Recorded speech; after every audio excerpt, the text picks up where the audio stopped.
Good morning, ladies and gentlemen. Find your place.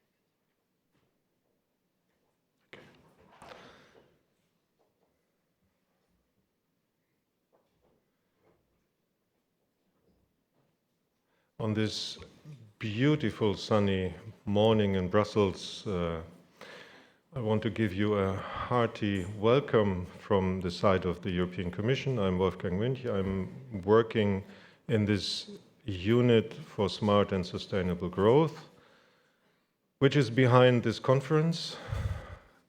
And I'm so happy that so many of you turned up. And I have to say, it's a fantastic building. It's my first time in this building. And I appreciate it a bit. I got already tips what to look at when this conference closes. So without further ado, after this welcome, I would like to invite our Deputy Director General, Hugo Sobral, for his keynote speech. Thank you.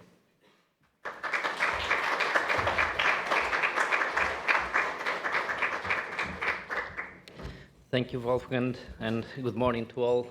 It's a pleasure to see so many of you. I think this morning we have accomplished our first transition already, moving from traffic jam to the conference venue, so congratulations on that. And for those of us who are in Brussels, I think we've also lived a transition from cloudy and cold weather into a sunny and warm temperature. I think that's the nice transition that we lived.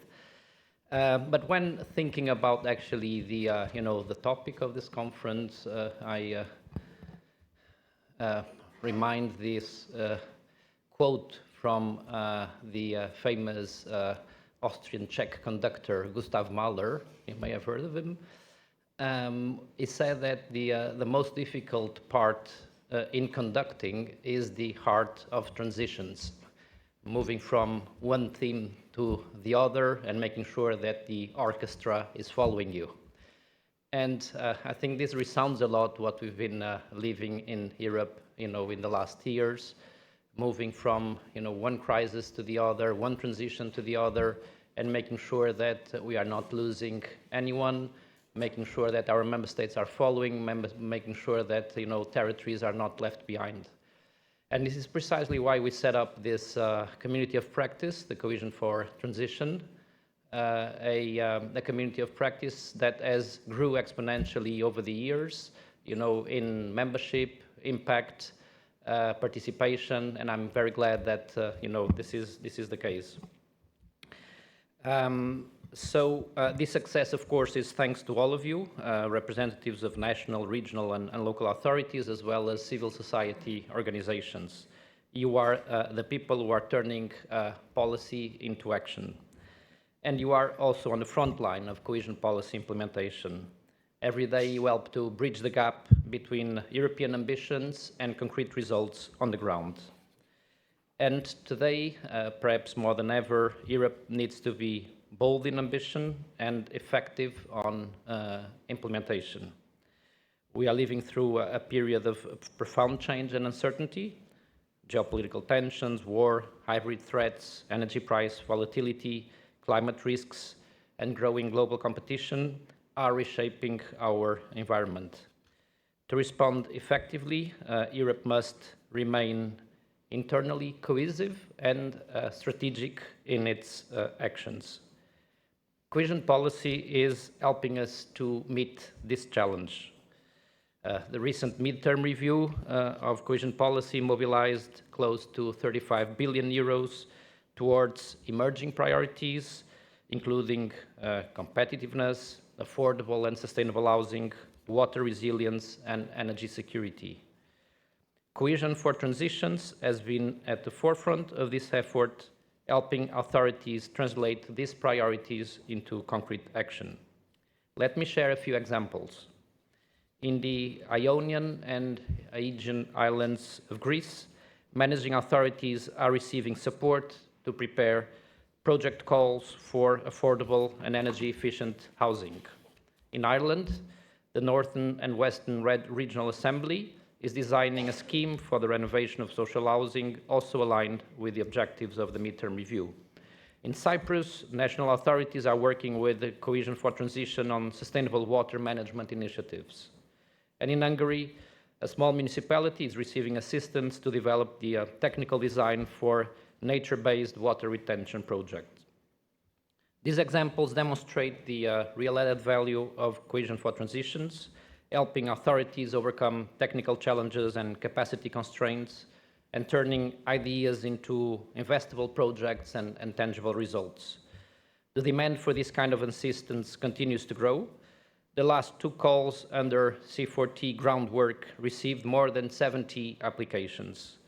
As a result, 36 regions from 14 countries have been selected to benefit from tailored support. This growing interest confirms that the need is real and that the model works. Today's conference is another important step forward. Over the next 2 days, we'll focus on 3 closely connected themes: sustainability, competitiveness, and resilience. These are strategic priorities for Europe. They connect the Union's broader policy agenda, including industrial modernization, competitiveness compass, the Clean Industrial Deal, clean energy transition, with implementation at regional level. And implementation is accelerating. Over the past year alone, cohesion policy investments in energy transition, environment, and climate adaptation have more than doubled. This is a positive development and one that we must continue to build upon. Throughout the conference, you will hear inspiring examples of projects supported by cohesion policy, including the electricity interconnector between Italy and Malta, a STEP project on carbon capture and storage, wildfire prevention initiatives, an Interact project focused on flood risk management, urban green solutions helping cities adapt to climate change, and a community-driven project supporting the renovation wave in Brussels. Together, these initiatives demonstrate the true strength of cohesion policy. They show how innovation, resilience, and sustainability can reinforce one another to deliver a clean transition that is not only ambitious, but also affordable and fair. That spirit must continue to guide us. The decisions we take in the months and years ahead will help shape Europe's future. We need new ideas, new solutions, and new partnerships. At the same time, we must accelerate implementation and make delivery simpler and more effective. This is where Cohesion for Transitions has an important role to play. Year after year, C4T supports an increasing number of national, regional, and local authorities, helping them navigate the complexities of delivering critical investments. As we approach the final year of the current program, I encourage you to make full use of the opportunities available, benefit from technical assistance, participate in the working groups, and engage actively in the community. At the European Commission, we are very aware of the value that C4T has created. It has demonstrated its ability to address real bottlenecks, from knowledge gaps, administrative capacity constraints, to project development challenges, and exchange of good practices. It provides practical tools, targeted expertise, and perhaps most importantly, a strong network of peers facing similar challenges across Europe. This is a valuable asset, and it is why we are reflecting on how the momentum and achievements of C4T can be carried forward in the future. For now, let me thank you once again for being here today and for your continued commitment. Your work is essential to ensuring that cohesion policy delivers where it matters most for regions, for our communities, for our citizens. So I wish you an inspiring conference, fruitful discussions, and many new connections. Thank you very much.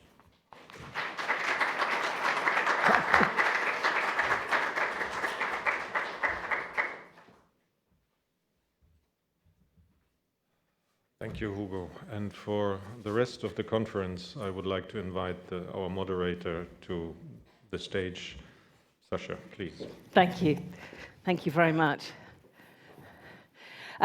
Ladies and gentlemen, delegates, hello, good morning. It's lovely to have you here this morning in Brussels, and also to those who are joining us online. We have a huge community right across Europe, so thank you for making the time to join us today. We will include you as much as I possibly can. So my name is Sasha Twining. I am your host, your moderator for today. My job essentially is to ensure that you get the most out of your time here. You've come here or you've logged on to watch the stream. Let's make sure that you get what you need out of our time together. And as we've just heard from Hugo, we've had some wonderful examples that have already been shared yesterday in the working groups. Really, really fabulous day. Today is really about bringing the community together to share more examples and to look at best practice and to see what we can learn from that. So it's a really, really busy day. We've packed a lot in for you. So before we start, a little bit of housekeeping from me. First of all, we're not expecting any fire drills. If you hear a fire alarm, you have the exits to your left-hand side there. If you wish to use the Wi-Fi, you can see the details there. I'll move out of the way for you. So the Wi-Fi, if anyone is having issues with that, it's Maison de la Poste, and then it's gathering with a capital G for the Wi-Fi. Now, I very, very much hope that we will have lots of questions from the audience. I want this to be a two-way conversation today, not just about the people on stage, but it's about everyone here in the room in Brussels, and it's about you watching us online on the stream. So how do you ask questions? Well, first of all, you can see a big Slido QR code there. So if you are watching us online, that's the way to communicate with us. I will be able to see what you are saying and what your questions are. So if you hold your phone up to your computer screen where you are watching us online, you'll be able to log into Slido. For those in the room, I've got microphones in the room for you.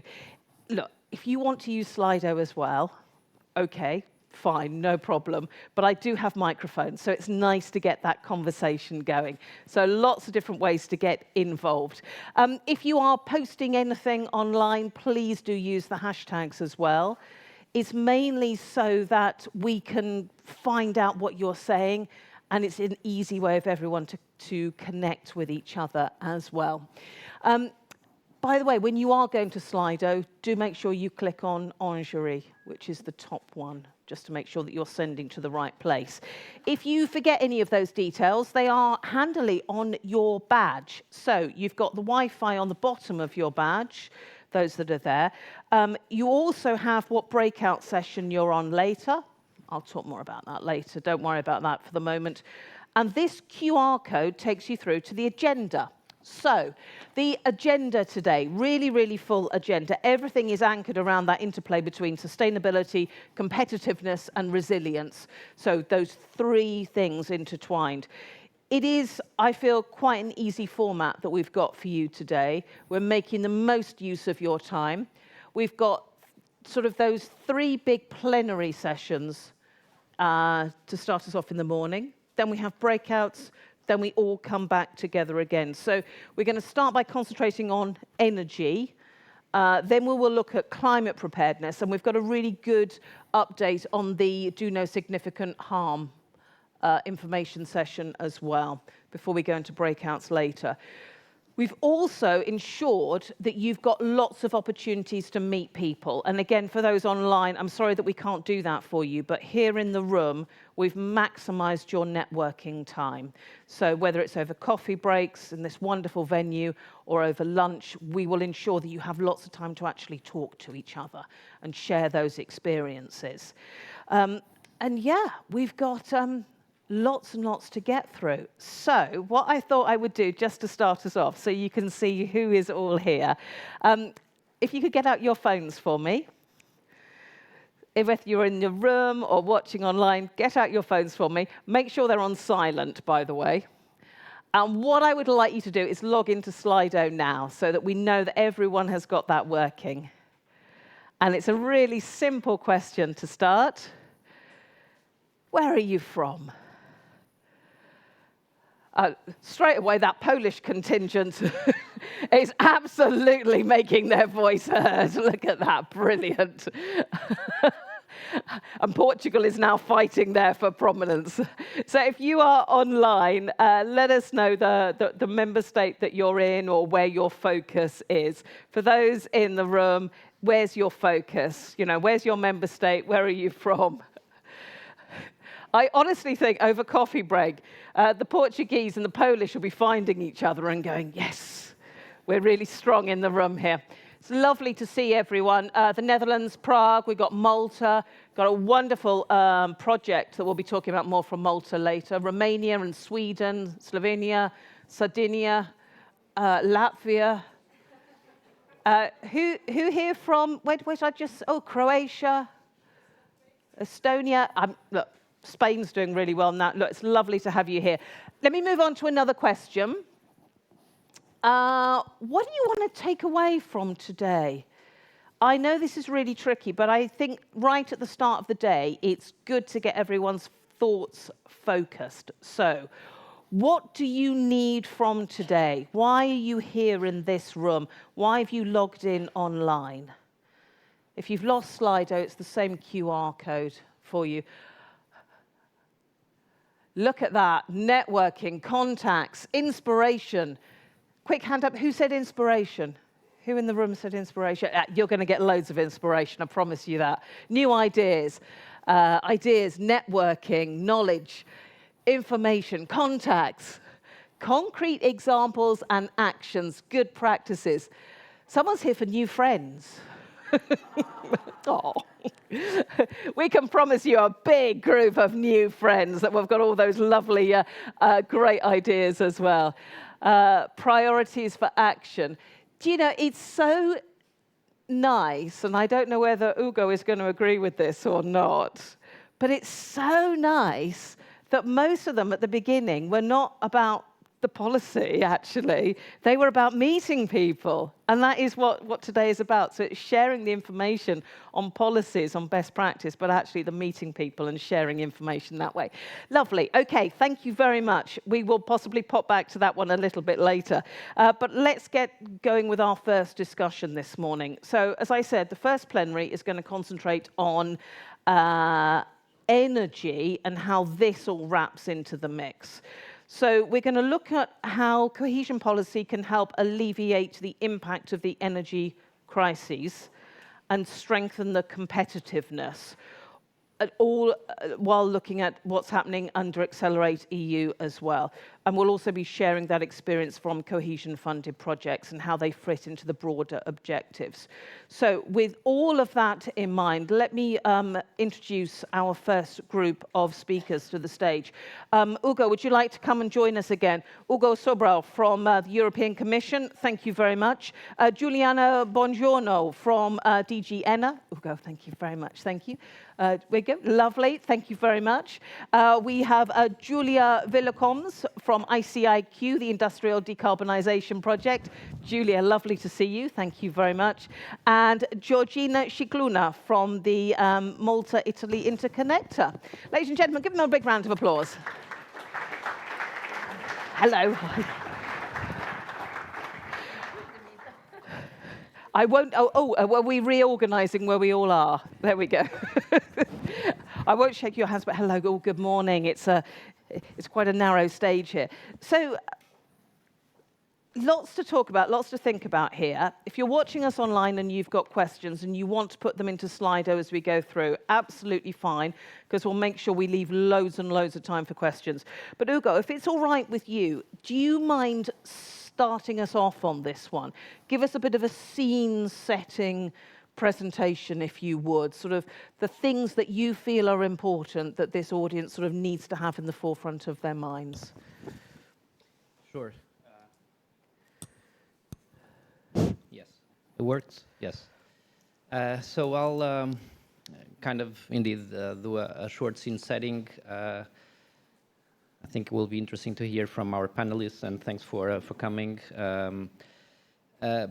The topic of today's panel is about sustainability and competitiveness, and the first I think conclusion already is that sustainability and competitiveness are, closely linked. They are two sides of the same coin, and the last years have proven it, abundantly.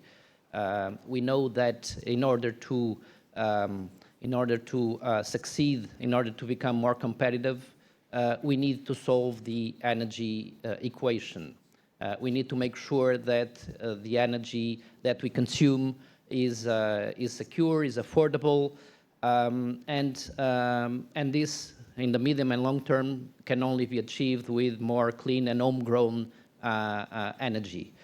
So this is, I think, something that has been proven, over the last years since the 2022 energy shock, and certainly, in the last months. You may have seen that Mario Draghi, in his report, in the competitiveness report, he also alluded to this link, between energy and competitiveness. He was making the point that energy in Europe, is much more expensive than in our competitors. 2 to 3 times electricity, 2 to 3 times more expensive than the United States. Natural gas 4 to 5 times more expensive, and this was actually before the Hormuz shock. Now probably it went up.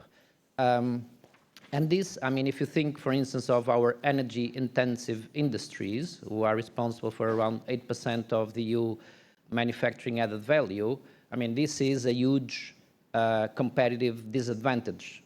That's why this energy equation needs to be addressed. And this is not just actually an economic issue. It's also a territorial one, as I think most of you know. It's a territorial one because of the asymmetric impact of this in different member states, in different regions, because of different starting points, and also because of the different, let's say, composition of the industry in different regions, which may be more prone, more vulnerable to these energy shocks. And that's why cohesion policy is such a fundamental tool to address also and to contribute to address, this energy equation, to promote sustainability and competitiveness. In 21-27, so in the current period, we have around 44 billion euros to support energy investments, renewables, energy efficiency, grids. So it's now important to go ahead, to move ahead, and to translate this into implementable and impactful projects. I think this is what we, what should be our objective now. You may, I've alluded to the midterm review of cohesion policy in my opening remarks. You may have seen that in the midterm review, energy and competitiveness were among the 5 priorities that were selected, to encourage member states to actually direct investments into these areas with additional pre-financing, co-financing, implementation flexibilities. I'm glad to see that, when it comes to competitiveness, close to 15 billion euros have been redirected, for SMEs, for, STEP projects mainly, so to support the strategic technologies to reinforce, Europe's industrial base, but also the strategic technologies, so the clean tech, the biotech, the digital that we need basically in the current moment. 3 billion were also addressed to energy, to new energy investments, notably, in infrastructure, interconnections, and also charging infrastructure. So this is also a positive development. I'm glad that in this panel we will have someone who will be able to tell us more about how STEP has had an impact, and also someone, from the Maltese Managing Authority will tell us more about how this energy interconnection, in particular the Maltese-Italian electricity interconnector, is actually, having an impact, and how cohesion basically is helping to push that forward. Now, I think the latest piece in this architecture is the Accelerate EU initiative. Our colleague from DG Energy, I'm sure, will elaborate on this. But perhaps, from my side, just this Accelerate EU initiative was, an initiative that, the Commission adopted following the latest, situation in the Middle East. And the idea, again, is to make sure that the energy we consume is affordable, to cushion the impact, to industry, to households, but at the same time to accelerate, basically, this transition into clean energy. And I think the important point is that while, and this is valid actually for all the horizontal policies and priorities of the Commission of the European Union, while we set or we propose a strategic direction together with member states, together with the Council, all these priorities need to be declined, need to be translated at territorial level. I mean, there's no energy transition without, investments at regional and territorial level. So I think this is a fundamental point. And we also know that, there are no such investments without funding, but also without capacity.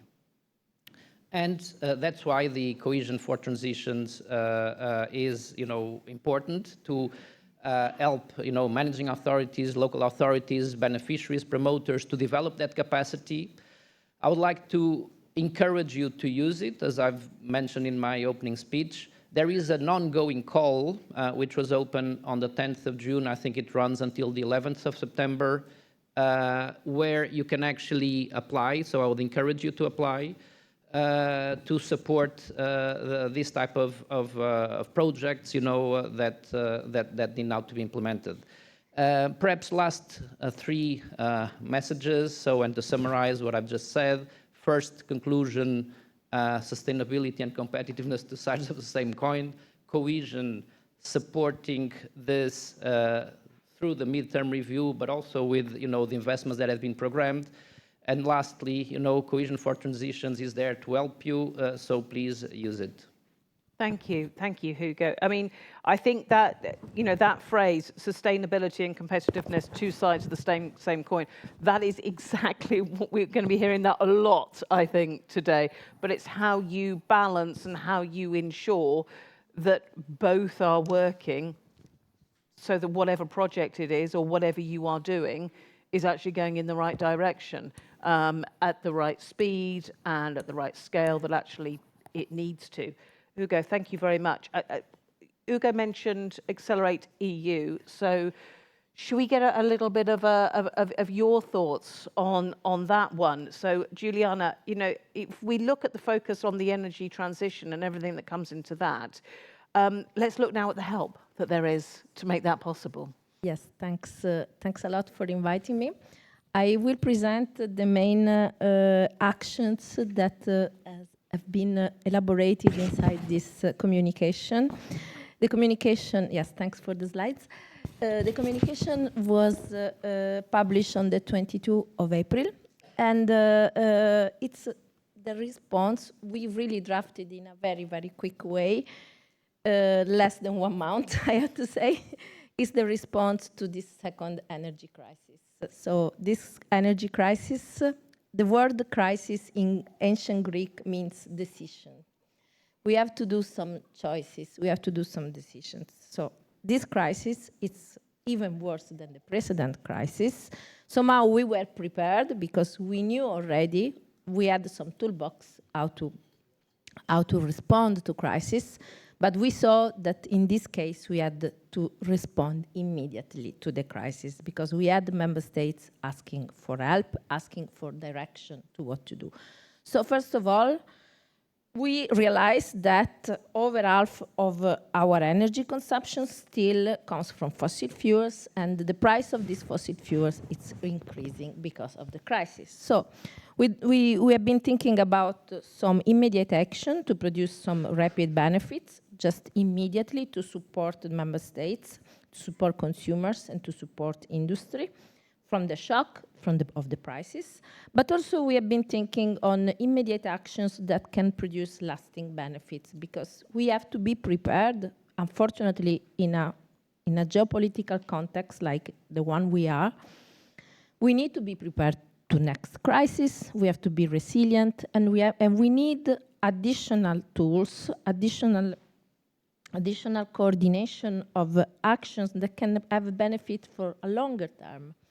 So that's why the Commission prepared a first group of action. If maybe you can go to the first slide. Okay, I can. Yes, there are five main actions. So the first immediate reaction is to be more coordinated internally. So increase the coordination between member states in taking the decisions, also to avoid that one member state will move along and others will not be included. So the first coordination was for refilling underground gas storages, to use flexibility in filling rules, and also any exceptional releases of oil stocks. We have an instrument that is called Energy Union Task Force inside the ENER, which is already working from basically more than 1 year.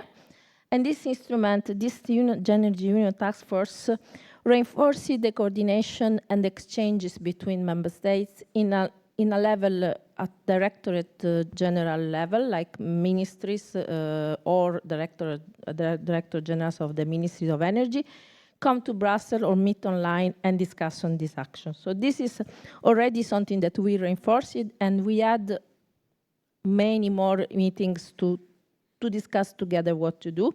Also with flexibility, not waiting to meet at the Council, but having regular meetings among member states. We prepared also a fuel observatory to track the production, the import, the export, and also to mitigate the impact of high fuel prices and possible fuel shortages. This is all every day checking the situation of fuels, especially now that we are coming close to the holidays. There is a lot of reactions, like member states ask what will be the situation, can tourists be saved by this crisis? So the fuel observatory is helping a lot. And then the second action, it's really the interest to protect consumers and businesses. So especially vulnerable consumers. We have released recently also the Citizen Energy Package with a strong focus on families, on households, on vulnerable consumers, protecting from high electricity prices. And we gave some ideas to push for giving energy vouchers and social leasing schemes to vulnerable consumers, to support targeted income support schemes, etc. Then also the Commission has adopted a state aid temporary framework that will provide additional flexibility to national governments for the enterprises. So we had experience in the past, unfortunately, with the COVID crisis. So we rebuilt on the basis of the previous crisis. And this common framework was just requested by member states. It is temporary because it will last until the 31st of December. But we are keeping the focus on the most exposed sectors like agriculture, fishery, transport, and energy-intensive industries. And the third action, it is maybe the action, and we go there to the long-lasting effect, to have more on-ground and clean energy, and to accelerate the shift to on-ground energy to replace oil, gas, and fossil fuel transport. This is quite maybe the key of all these actions, because we have realized that there is still the possibility to tapping all the potential for homegrown energy. What we produce already in Europe is probably not enough. We realize that there are member states with bigger potential. They can continue to invest in renewables. For instance, we know that there is the possibility to deploy more solar thermal, more geothermal, these areas that can be exploited more in member states, other renewables, biomethane, sustainable fuels, even nuclear. And we need that to increase also the electricity capacity deployed. It's very important. In 1 month, more or less than 1 month, we will also release the electrification action plan, which is something that has been waiting, because the electricity, the level of electrification in Europe is still low. And finally, stepping up our energy system by use of grids, and increasing also the electrification should be accompanied by the grid network. And we have we are currently discussing the new framework of the European grid package, which will be concluded in the next days. But what is maybe important for member states and managing authorities is the part related to boosting investment. There is somehow the need to scale up private capital to mobilize funds for clean energy transition. And there is a need to see what is left of the EU funds, because we know there is a lot that has not been spent. So President von der Leyen called to use this money, especially in cohesion policy, but also in RRF. The Recovery and Resilience Facility is going to close in 2 months, but the cohesion funds will continue to work in the next 2 years until 2029. So 3 years. We know that these funds can be spent, and maybe why not? We have seen the good results of the midterm review. So what do we ask now to member states? It's to try to reallocate funds to energy priorities in a way that we can really face this problem and have a bit of elevation of citizens. So we prepared a list of actions that can be done, a repository of measures that member states can look to be inspired. As the people in the room said, there is the need to be inspired, because there are some member states who did already something and with measures that already work. And we are looking for this possibility, or scaling up existing measures, like the measures that we have on solar, for instance, rollout of clean energy like heat pumps, solar panel, insulation, wind or batteries, circular solution, invest more in critical energy infrastructure, and for instance, even the recharging infrastructure that has been already financed by the midterm review, we think maybe we can push for something more. We can have additional funds, or maybe introducing existing measures or expanding their scope. And we have a large list of ideas that I would like to share with the audience. These ideas, I would be interested maybe to discuss with you what you can really do. Enlarge maybe the territorial scope, covering additional technologies, covering other beneficiaries, scaling up, as I said, existing measures that were successful. Why not adding other money and go further? And this way, you can solve the problem also of accelerated spending. Investing in strong and safer critical infrastructure, as I said, grids, as we will see, the experience from Malta, and promote also the use of sustainable fuels. This is the moment maybe to go more for biofuels.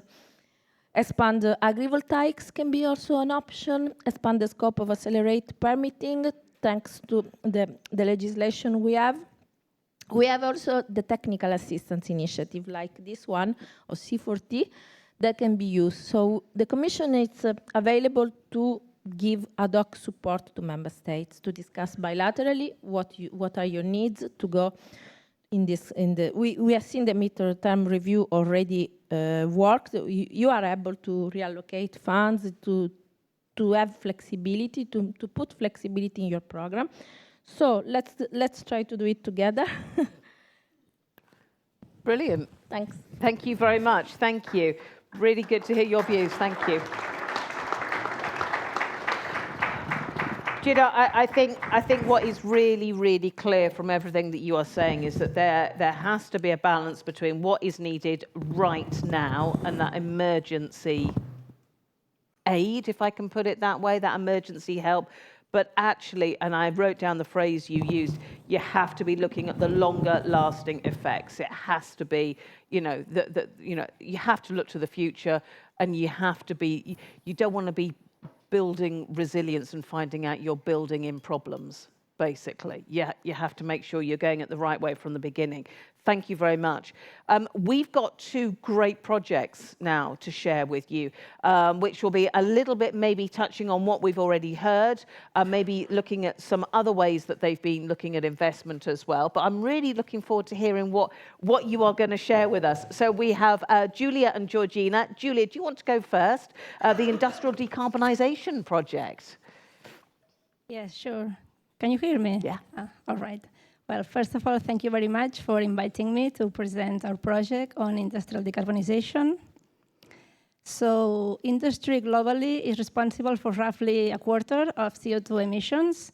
And some of these emissions come from sectors that simply cannot avoid emitting CO2. It's what we call the hard to abate. So these sectors are going to need cost-effective decarbonization solutions to achieve the net zero objective. And although there are many carbon capture and utilization technologies, scaling them up is not always straightforward. So the issue most of the time is not innovation or technology, but deployment at scale and at a cost that it's sustainable and competitive, actually. So we are based in Tarragona, and we think that Tarragona is an ideal place, an ideal environment to test industrial decarbonization solutions. Since we are like the largest petrochemical hub in the south of Europe, responsible for half of the chemical production of Catalonia and a quarter of Spain's chemical production. And I couldn't say of Europe's, but I think it may be close to 10%. So although decarbonization is a mandate and a challenge, we also think it's a great opportunity to reinvent industry and move to a future where CO2 replaces fossil carbon as the feedstock for chemicals and fuels. So our project aims to design, build, test, and deploy mobile pilot plants for carbon capture and utilization. And we're going to test 4 different technologies. And the infrastructure is covered by public funding through the European Regional Development Fund, ERDF of Catalonia. And the thing is that because our project falls within the strategic, strategic technologies for Europe platform, 100% of eligible costs are covered, and we have a budget of 22 million.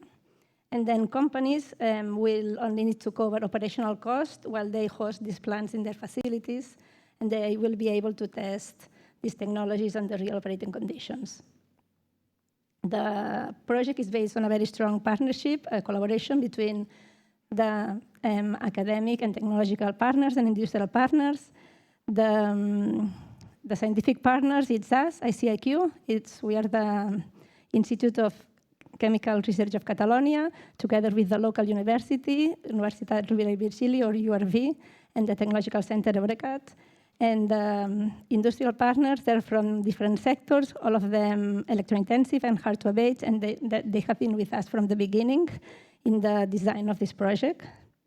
So with this project, we hope to help address this valley of death between research and commercialization, help drive industrial innovation in the territory, and also help companies achieve their net zero objective. So let me show you how the plans look. We have now completed phase 1 of the project, which was the design, and we have the detailed engineering of all the plans. And what I wanted to say here, I cannot see the... So there are 4 different technologies, and 2 of them are about carbon capture by adsorption or absorption. We're not going to go into technical details. 2 of them are for use. Actually, the 3rd one, carbonation, is capture and use, and the 4th one is the one where we could transform already captured CO2 into chemicals or synthetic fuels. And what I wanted to mention is that they are mobile. As you can see, they come in 20 feet or 40 feet containers. And they have also been designed to be versatile, so they can work in different operating conditions with different flow streams, different CO2 concentrations, etc. Now we are finalizing the tendering process for the manufacturing of the plants 1 and 3, and later this year we hope to start the tendering process for plants 2 and 4. So finally, I want to briefly reflect on the success factors of this project and challenges of the project so far, because we've only started. And the thing is that they go hand in hand. I mean, on the one hand, strong collaboration with the industry is essential because we ensure that the project responds to real needs. But on the other hand, this means that we need to navigate a new model of public-private partnership, and with unclear rules about IP ownership and the business model that we're going to develop. Then public funding, obviously, plays a critical role in the risking the investment, but also comes with specific requirements and restrictions. And then testing technologies in real conditions is very valuable, but comes with challenges in integration, permitting, and others.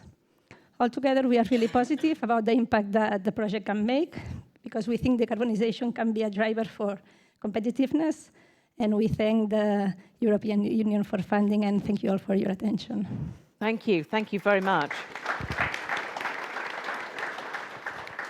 Gosh, there is so much that you're doing there. Can I just check that I've got this right? So it's public funding for the pilots and for the tech, for the testing, and then industrial partners, private partners will come on board and they will then pay for what they need. Okay. They can rent, not really, but the plants have them in their premises. Take their own emissions, like a deviation, because the plants are small scale, and then they will cover for the operational cost while they have the plants there. And but the infrastructure, the plants, the metal, the thing, it's going to be public owned, and it's going to be rotating, and Which is really interesting, actually, when you come to your fourth model, which is, I think you said that was looking at the e-fuels. Yes. Yeah, your fourth one. I mean, it's such a nascent industry, but actually you need to take the risk out of it for those early adopters and those, absolutely. Yeah. Really interesting seeing that particular model. Thank you. If you've got any questions on how any of these projects are being formed, or indeed how the policy fits into it, don't forget to put your questions in while you think of them, particularly if you're watching us online. Really want to come to everything that you want to know about. Fascinating, that one. Georgina, so very different. So we've gone from mobile CCS and CCUS projects to a great big energy interconnector, large scale now. Tell us about this one. Thank you. So it is a pleasure being with you today to give you a bit of an insight of this project, which we are implementing in Malta under Cohesion Policy. Probably you will know, because I will be emphasizing that this is Malta's second interconnector. We already have a first interconnector between Malta and Sicily, but obviously due to the needs which the energy crisis has brought along the years, because it's not only this time round, the plan has always been that Malta would invest in a second interconnector. And in fact, it was indeed one of the projects, the flagship project, which was programmed for the 21-27 program. Indeed, why? Three main points. Malta is an island state, a very small island state, and therefore the security of supply is very much important. Over the years, we had boom in the population in Malta, and therefore the demand has grown and in a very intensive manner. And indeed, one cannot but emphasize the need to move towards renewable energy in Malta, and therefore the interconnector will also help the renewable integration needs for our island. As I have already highlighted, you will be able to see in the slide, we have an interconnector which is already operational. The second one, which we're implementing now, runs in parallel with the first interconnector, and it is it is basically between Malta and Sicily. As I will be pointing out, there are some challenges as well, because it's an exceptional project where we are implementing a project in 2 different member states. So, moving on a bit, the background where this project stems from. As I explained, it is an operation of strategic importance, as targeted in the 21-27 program. However, with the possibility of assessing the progress of the program with the midterm review, and with the possibility of including further investments in the emerging priorities which came along, we did submit a program update, and the eligible funding for the project was increased substantially through the midterm review. In fact, we now have part of the interconnector now being financed under the new specific objective, which came into life with the new updates which were provided through the regulatory framework. Now, following the midterm review, the EU contribution to this project is of 166 million, but one may note that the total project value is 359 million. So there was a substantial possibility to continue increasing the EU financing to this project. Definitely, it is a very complex project, as one can assume, but the fact that it's a cross-border infrastructure project continues to increase the challenges. What has been done so far? First of all, we started off with the engineering designs, and those have long been finalized. Another struggle was with the permits, with the development permits, because we had to apply for development permits both in Malta and in Sicily. The processes are different, so the beneficiary had quite knownness of permitting system in Malta was known, but the permitting system in Italy was a little bit more complex, but we did manage to secure all the planning permits which were needed, which obviously delayed the start of the works because one needs to have the permits in hand before. Another substantial chunk of the work was done in the design of the tenders, and now we have all the tenders contracted. We have works related to onshore works, the laying of the subsea cable, terminal stations at both ends, both in Sicily and in Malta, and of course other equipment which goes along with this project. Preliminary works which needed to be done before the subsea cable laying works. Quite interesting, apart from the route identification and the clearance of the route, there was also a very important aspect, that of removing and clearing unexploded ordnances, because as some of you who might know Malta's history, we have a history of a lot of bombing during the Second World War, and therefore in the sea between Malta and Sicily, there are still a lot of unexploded ordnances.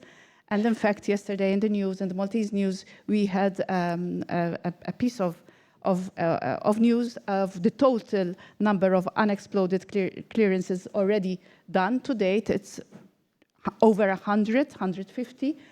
So it's part of the preliminary work, which is very important before we proceed with the laying of the subsea cable.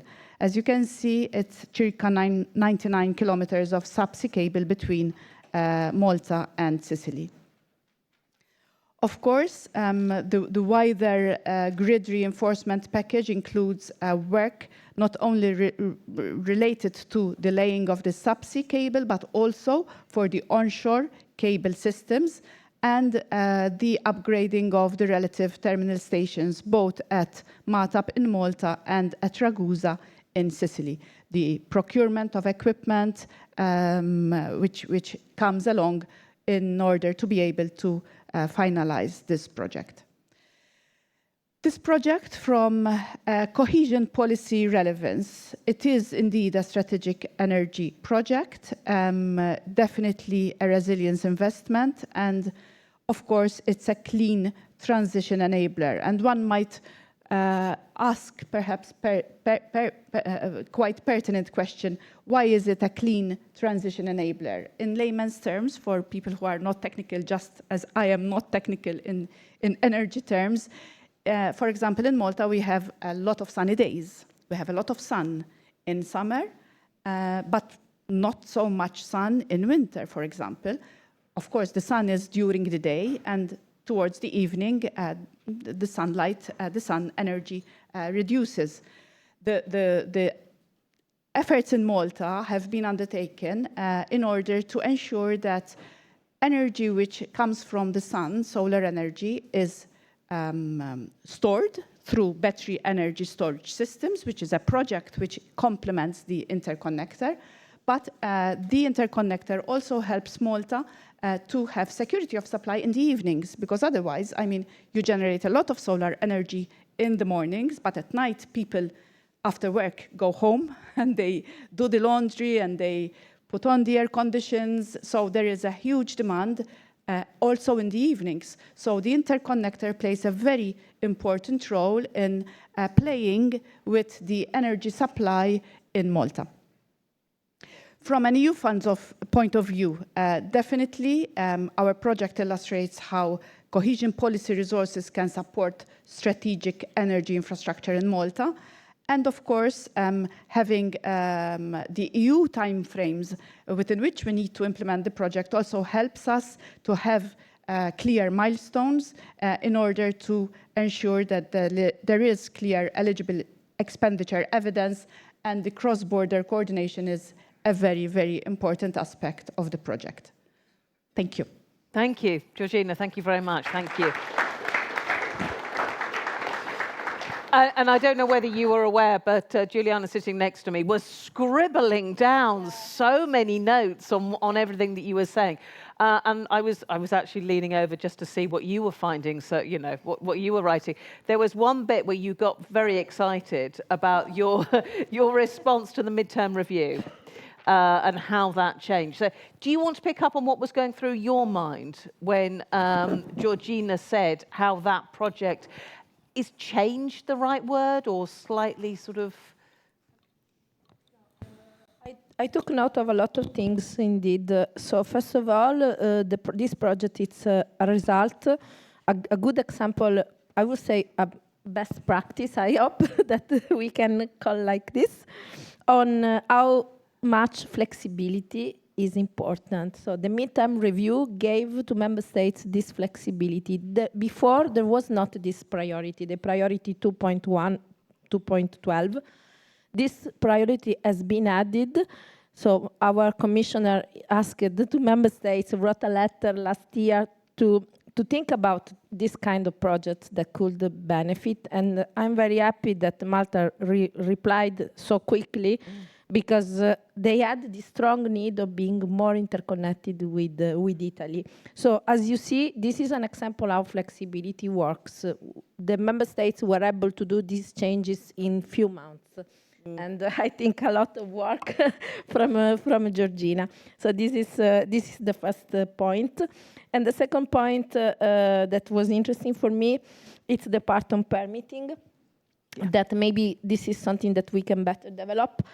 Because I understand that the cross-border projects, like she said, permitting in Malta and permitting in Sicily have different rules. So this is an interesting point for us in DG ENER to think about how we can simplify this kind of permitting and accelerate your process, because I have the impression that permitting created some delays of the project, so you can confirm. Yes, permitting indeed did delay the process. It took approximately 3 years to get all the permits in hand. So that was one of the main challenges which we faced at the very start of the project. And indeed, any simplification and perhaps being a strategic project of strategic importance related to energy, the push to simplification of permitting would be appreciated. Yeah, I mean, permits are a problem anyway, aren't they? I mean, permits, gosh, Julia could obviously relate to this as well. Permits are a huge, huge issue. I'm sure everyone in the room can relate to that. But then when you have the cross-border as well and different ways of dealing with things, the added complexity and the time when 3 years is 3 summers. I know it sounds obvious, right? But it's what we're trying to deal with at the moment with the energy challenges that we have. Let me throw it straight over to the room. Is there anything that you would like to hear more about? I've got some questions from online which we can go through as well. But anyone in the room that would like straight away to raise a point that they have thought while they were listening to this? Yep, if we can get a microphone over to the gentleman over there in a blue shirt, I think it is. Yeah, if you just keep your hand up so they can see where it's coming to. Fabulous, thank you. In the meantime, just a really, really quick one for you, Georgina, and I don't know whether you can answer this or not. This is not something I know anything about, but isn't the Malta project going to cause problems for the Einstein telescope project in the region? Is that anything that you... No, I'm not aware of that. No, not aware of that. Okay, thank you. Let's take your question in the room. Would you like to introduce yourself? Actually, do you want to stand up so we can all see you? Yeah, no problem. Lovely, thank you. Hi, Marnik Munch from the Brussels International, so the managing authority for the region of Brussels when it comes to ERDF. So it's a question to you. I'm directing myself to you, sorry, Georgina. I don't know if you have all the technical details on this, but we mentioned permits as a potential limit to this needed flexibility, especially after the midterm review. I can't help but consider also spatial limitations. So after the midterm review, you expand this project, and I wonder whether this spatial expansion, that's probably also part of it. You need more territory to build more. Is that considered from project conception on? Is it a possibility from the beginning? Or is it something that you adapted in the project at a very fast pace after the midterm review as well? And did you maybe encounter any limitations with, as what goes to space? Yeah. Thank you. Okay, so the permitting was applicable even with the larger scope of the project. So we did not, at least the permitting which was in place was okay for the project as then approved following the midterm review. So there was no problem there. Just as a clarification, the fact that the flexibility of the midterm review within a very short time, as Giuliana has explained, did give a kick to the implementation of the project, because as soon as additional expenditure was identified, it really made things progress on the ground, even from a tendering point of view, from a contracting point of view, because then the beneficiary realized, because at one point it had tot amount of money coming from EU funding, then it immediately realized that with the new injection of EU funding coming from the new specific objective, they really pushed from an implementation point of view to make sure that from a timing perspective, because as you know, the program is time barred, to make sure they fully absorb the EU funding which was made available as a second tranche. Thank you very much. It's a really good question for you, Julia, from the online audience, actually, about your partnerships. Because you had, I'm going to try and remember now, so you have obviously the industrial partners, you've got the policy perspective on this and the public money, but then you've got academia as well. How did all of that work together? And, you know, it sounds from what you were saying, actually, you've got a really good result. We don't have the results yet. I mean, the plans are not on the process of being built. And yes, the project came out from the territory, from all the partners you mentioned, academic, technological, industrial partners, when we were developing a hydrogen valley of Catalonia, like 5-6 years ago. And altogether, we realized that the problem CO2 capture and CO2 as the new molecule of the future was as important as the green hydrogen. So the idea is that the companies will be able to test technologies in their premises, and also we will be able, the academic partners will be able to test new materials and catalysts that are already at a high TRL level. So there'll be some kind of open calls also, as like the plant will be kind of a research infrastructure also, but this makes it all fairly complicated operationally and logistically, and we're still trying to find out how it will work, but yeah. I think if you've got a group of people all with the same objective, you can go through those complications. Yes. Yeah, it's tricky, right? But it works.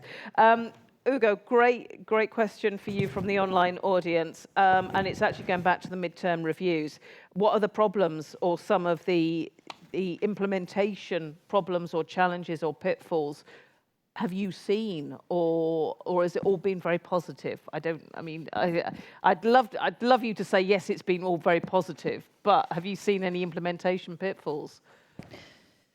Yeah, I mean there are indeed. There are indeed implementation pitfalls which are associated with this type of project, and actually the C4T is one of the reasons why why it was created, is precisely to help both managing authorities and beneficiaries to overcome those implementation problems. I mean, normally what we see associated with this type of things, and I mean, what both Julia and Georgina have mentioned, I think they've described some of the issues associated, of the complexities associated with this.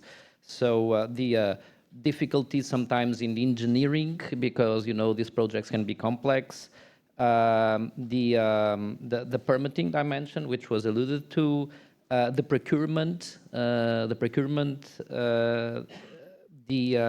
sometimes, there's state aid associated with this, which is also difficult.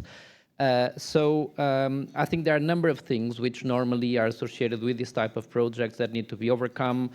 And this is what,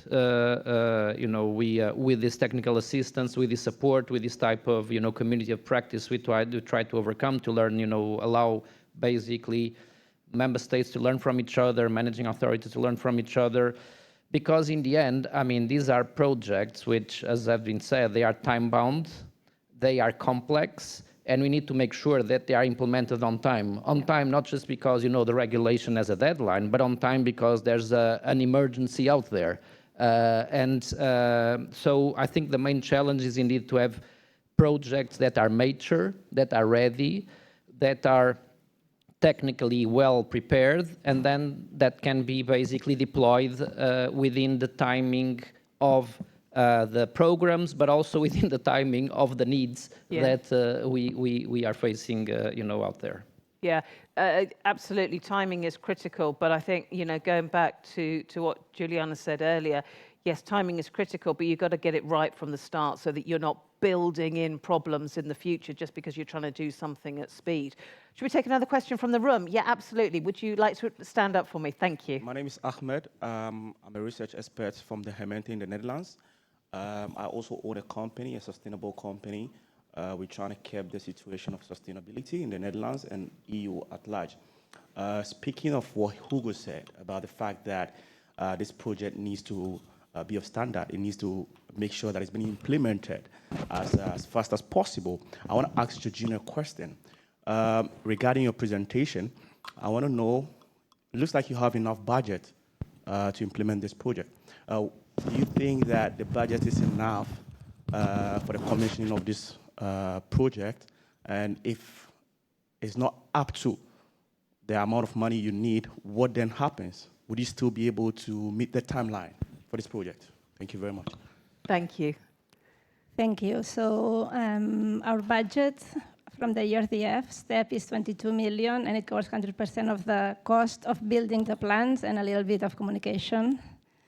And it should be enough to at least make one or hopefully two versions of each of the 4 technologies, so 2 of each plant. Not exactly the same, you cannot replicate, you cannot manufacture, it needs to be improved. So hopefully it'll be enough to start kick the project and test the technologies, but later we're gonna need more funding. I mean, we think that industry should cover twice that much, and altogether the project could be like 100 million, roughly. We also have like support from the Catalan government, which they are willing to, fund us through their own budgets. Problem is that there's been government change, there's no budget, so then, but hopefully we can also get other funding. But yeah, like, timings are difficult because of the funding schedules, but then also you need continuity. Otherwise, we're not gonna sort any of these issues. Like, it cannot be project-based funding only. There need to be long-term goals and like a cohesive solution. That comes back to almost like your funding model, where you have, as you say, you've started with funding, but then you are hoping that the industry steps up. And I just wonder, because obviously that's a definite decision you've made. It's almost like you are now really going to have to rely on industry taking this on. Well, this is the thing. You said hoping that they're going to participate. So till now, they haven't really committed in writing to any amount of money, but they have really committed many time of many people to help us develop the idea and some of the technologies and refine some of the designs even. So I think they're really interested. We're now in discussions, like very detailed discussions of, they want to know all the technical details so they can be ready to host the plans. So I think, yeah, they're ready to invest, but they also have their timings. Also, if they need to make modifications in their premises, they need to approve budgets a year in advance, and the timings sometimes are difficult. But yeah, we're hoping, and I'm quite convinced. It also shows you just the importance of other policies further down the line that maybe will be mandating those industries to actually use what comes out of this technology in the future.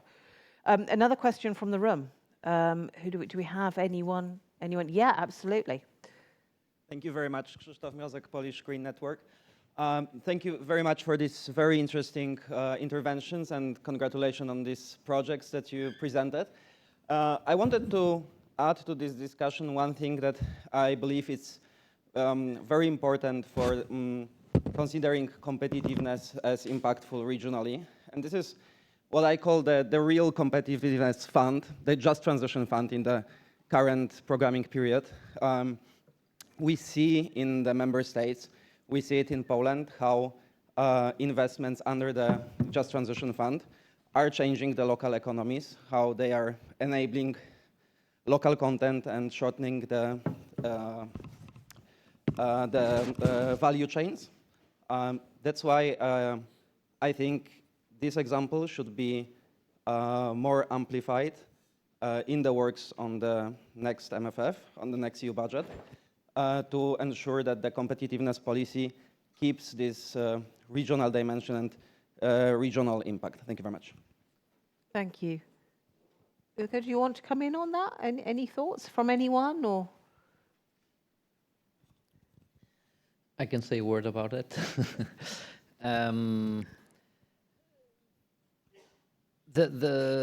I think it's, I mean, the example that you gave, the Just Transition Fund, was indeed an important initiative from the Commission. When we launched the Green Deal several years ago, the idea was to actually also have an instrument which would allow us to mitigate the social and economic impacts of this transition, and allow basically all regions to undergo, what is needed to move from, a carbon-intensive model into a clean energy model. In the future, as you know, the logic of the next MFF is a logic where, the Commission tried to group different instruments, different funds together to overcome certain complexity that existed, in the regulatory framework. So, and to overcome that, different funds and instruments are being grouped. But the objectives and the mission of the Just Transition Fund remain. I mean, in the future, National, Regional, and Partnership Fund, which will continue, the work of cohesion. There's a specific objective on just transition, the objectives of decarbonization, the objectives of promoting clean energy. They are all there, so nothing prevents us from continuing the work that has started with Just Transition Fund in the future. I think we will indeed need to have that discussion with member states when they will be programming the future funds to make sure that that specific objective is kept in their future plans. Hugo, thank you. We are nearly out of time on this panel. I would just, if it's all right with you four, what I'd like to do is ask you to think of something you'd like this audience to go away with in their minds. Maybe it's a lesson learned, maybe it's something that you just think is important for partnerships or collaboration, whatever it is. Just a real quick 10-second thought that you can leave everyone with as they go off into their coffee networking break. Even if it's like that we need the power in the evenings. I don't know. Georgina, let's start with you. Okay, so a quick word of encouragement in the sense of when we were faced with the decision whether to take up the flexibility of the midterm review, we thought it was a huge task which had to be done in a very, very short period of time. But we were very focused. The Commission was very, very direct with us. They put us on the right track, and we managed to use the flexibility for the benefit of the member state. Thank you. Giulia. Yeah, for me, this idea that sustainability and competitiveness are two sides of the same coin, and even resilience. So the three things can go together, and we can make them happen together. It's not one or the other, we have to. And then also that we need to decarbonize whole ecosystems, industrial ecosystem. It's not one by one, so we need to make efforts in this. Thank you. I think the two projects were indeed very inspiring, and I think one of the shortcomings that we saw in the past was the lack of this cross-border dimension in the things that we are financing. And this is actually, and that's needed. I mean, if we want to, create an EU internal energy market, we need indeed this cross-border dimension. So I think the cross-border example is inspiring, encouraging, and it's the mindset that we need to use in the future. So to think not just of our own territories, but also of the, of the EU as a functional area. And then perhaps from the example from Tarragona, it's the involvement indeed of different actors. So it's the national administration, the regional administration, it's industry, it's academia, and I mean these projects normally are the ones that are more promising and that deliver better results. So it's indeed a model that should be replicated. Yeah. What about you, Giuliana? I would like just to remind a few keywords that are important. Look at, it's a message to managing authorities, look at strategic energy projects, start to think now to what you want to do next programming period, see what was working, mature projects, like we said, the things that now can be fully implemented, can accelerate, but think about the next step. Don't wait to be in 2028, but try to take the advantage of the experience of this programming period, which has started very, very badly with the COVID crisis and all with this energy crisis, but try to make a bit to take the advantage of the fact that a lot of things happen during this programming period and a lot of challenges. So have a look to what worked well and replicate what is working in other member states. So continue to networking to do this exchange of good practices to reinforce next programming period. Yeah, and I know that you're saying it's the most challenging time, but I'm sure every single innovator in this room knows that in the challenging times, that's when you really can really push forward with stuff and do things in a different way and almost allow yourself to think, outside the box and come up with some great ideas. You just mentioned something that I'd just like to focus on for just the last moment of the panel, and that is the sharing aspect of finding out what works and then sharing it to the wider community. That is a central pillar of everything that you are looking at. It's great having the good policy, but it's got to be replicated. Do you feel you could encourage that more? Yes, we encourage this more, and we encourage this kind of initiatives to have the possibility to speak and to meet member states, because the gap sometimes between Brussels and Malta, it's huge. And that's why it's so important to be here and to be online, to be connected and to share these experiences and to think for the future in a strategic way to reinforce our way of doing things. And Hugo, what about you? How do you feel that you can facilitate that sharing more? Because it is about talking about best practice, but it is also about understanding what hasn't worked and learning from those challenges. Do you think we do enough of that? I think we do. It's indeed a fundamental area, a fundamental thing to do.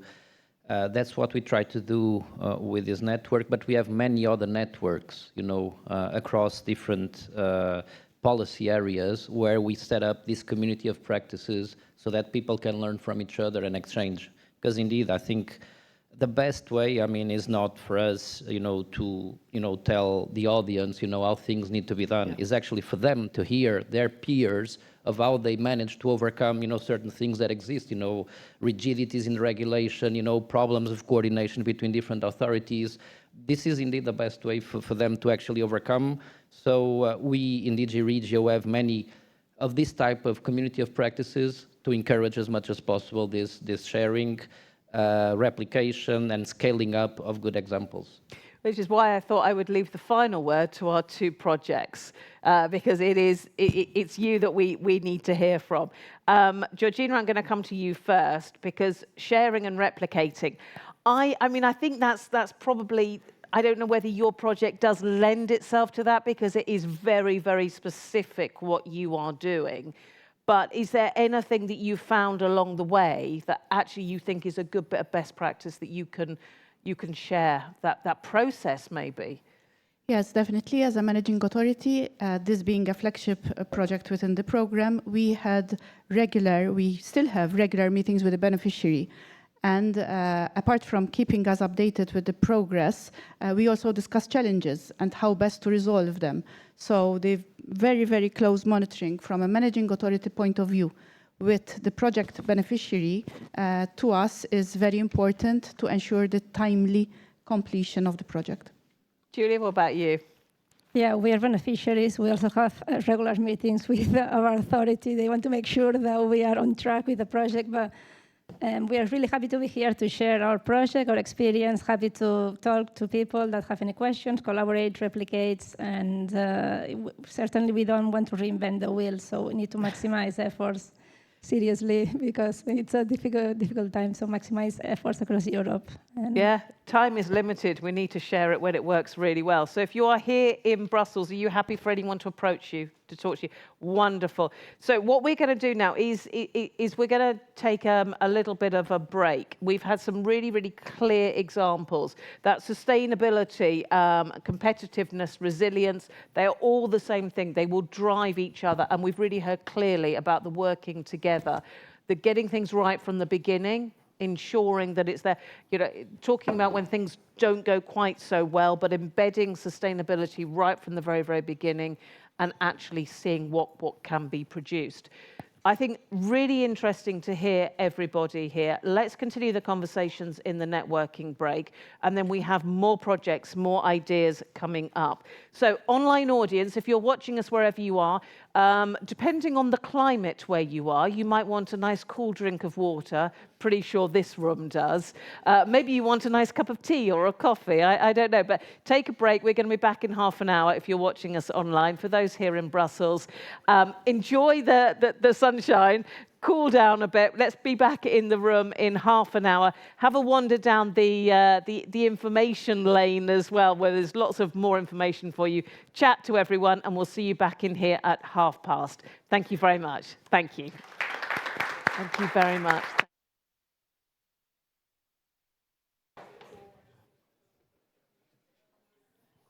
Hello, everyone. Hi, welcome back, welcome back. Welcome to those who are joining us online. I trust you had a good break. I think here in Brussels, everyone was like, oh, quick, glass of water, cup of coffee. Now, just so that those in Brussels know, what we're going to do with the doors, because there's been a lot of conversation about heat, we're going to leave them open for the moment to try and keep the air flowing. If necessary, we will then close them to hope that the aircon kicks in. But we had it on maximum before, and actually we think now it might be better to just keep some airflow. So we're not ignoring this. We're trying to work out what the best situation is for the room. It's a work in progress, and we're talking climate adaptation, so I think we're in the right place. Welcome, welcome. Do you want to come and take your seats? Wonderful, thank you. So, the second plenary session now, building regional resilience, accelerating climate adaptation and disaster preparedness right across Europe. So this morning was very clearly, well, the first session was very clearly with the energy examples. This one more related to climate and climate preparedness and everything that goes under cohesion policy. And we're very much going to use those forward-looking investments throughout our conversations. And again, lots of great real-life case studies. And actually, in this session, we decided we would use wildfires as the example. But for those in the room that are not maybe particularly concentrating on that area, what we thought we would do is we'd use wildfires, but obviously the example can be tailored to what you need it to be tailored to.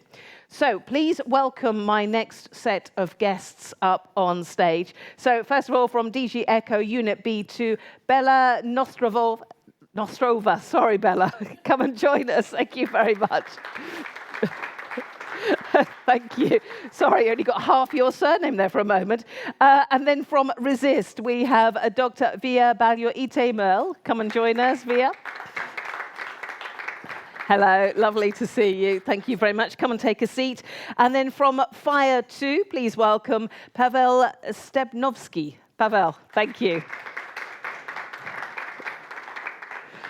Looks like you've got room in the middle there. Or do you want, I mean, good to see you. Thank you. Come and take a seat. Now, I have to say, we've got some brilliant guests on this one because Bella is going to give us the policy perspective. And then we have two real-life examples. I was going to say two projects, but actually I think you'll find that they are far wider than just individual projects. But we've got some great policy into real world on this one. And looking forward very much to a conversation about all the different challenges, but actually the possibilities of what you've done as well. Delegates, I would say please use if you're online, please use Slido as soon as you think of a question or a comment that you want to make. And I'm going to keep this as interactive as possible. And in the room, be ready for your questions at the end. We've got microphones in the room and we can get the discussion going. So I said we'd start with the policy perspective. Bella, that's you. Wonderful. Many thanks for having me. Do you hear me well? Great. We do. So, and I wanted to use some slides. Can we do that? If Yes. you mind, Wonderful. Paweł, thank you. Exactly. So my idea was to give you a little bit of a general perspective on preparedness. And I'll explain what I mean by that. We've heard a lot about resilience, very close, we're getting there. And then indeed bridge to the topic of wildfires and what we do in the Commission, what we propose to do with you in the Commission for the topic of wildfires. I think that you're all aware of the evolving risk landscape that we live in. We have multiple challenges from heat waves to pandemics, to geopolitical tensions. And what we often see is that these multiple challenges also interact with each other and amplify each other. That's why they need to be addressed in a holistic approach. We cannot afford just to be reactive. We cannot just react when we have wildfires. We have to be better prepared, and we have to be proactive. That's why in the European Commission, we adopted last March what we call the EU Preparedness Union Strategy. So this is the document outlining the Commission vision on how we can improve our preparedness. And here about preparedness, think about something very broad, our readiness, if you want, that we face adverse circumstances. And this is built on 3 different principles. One is that we look across hazards, that we don't think about preparing for specific hazards, but across the board, because as I said, they interact with each other. Then is to involve all of government, to involve different ministries and create links between them, but also to involve multiple levels of government, not only to think about the central government, but also to think about the local level, and very happy that, to have this discussion here. And then to involve all of society, to involve everyone from the citizens, their communities, NGOs and organizations. Everybody has a stake in preparedness, to empower them and give them a role. And there are 7 key areas that you see here that are part of this preparedness strategy. First one is foresight and anticipation. This means understanding your risk. Assess your risk, do foresight, do early warning. The second one is improve the resilience of vital societal functions. Think about what would be these vital societal functions that really have to function in the time of crisis, and then make sure that we can actually sustain them. The third one, population preparedness, I already talked about. Then we also have the role of the private sector, enhancing public-private cooperation. The role of the military, we have been thinking about the military helping in civilian circumstances, but shall we also think of how can civilians also help in case that there is a need? The military, EU crisis response, this is really about the responding for disasters, and of course international cooperation, that we do not think only in the boundaries of Europe, but also beyond. There are 65 concrete actions that you can find in this document. I'm going to only speak about one that I think is very relevant, and we call it preparedness by design. This means that on the EU side, when we think of EU legislation, when we think of EU policies and EU funding, we start to think on preparedness first. We incorporate them from the very start. And we're adapting our financial instruments to also allow you at member state level, at local level, to be able to do the same. It is part of the MFF proposal that you see a quote here, but it's also embedded, for example, in the specific objective of the NRPPs. And we are already implementing this with cohesion funding, with the Cohesion Policy midterm review.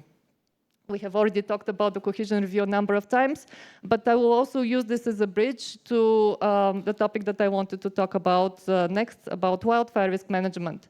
So you'll see that from almost the 12 billion that have been relocated to defense and dual use, including civil preparedness, we also have examples to increase the critical infrastructure that also helps us deal with wildfires, to invest in firefighting capacities, to strengthen local response, including training and volunteers.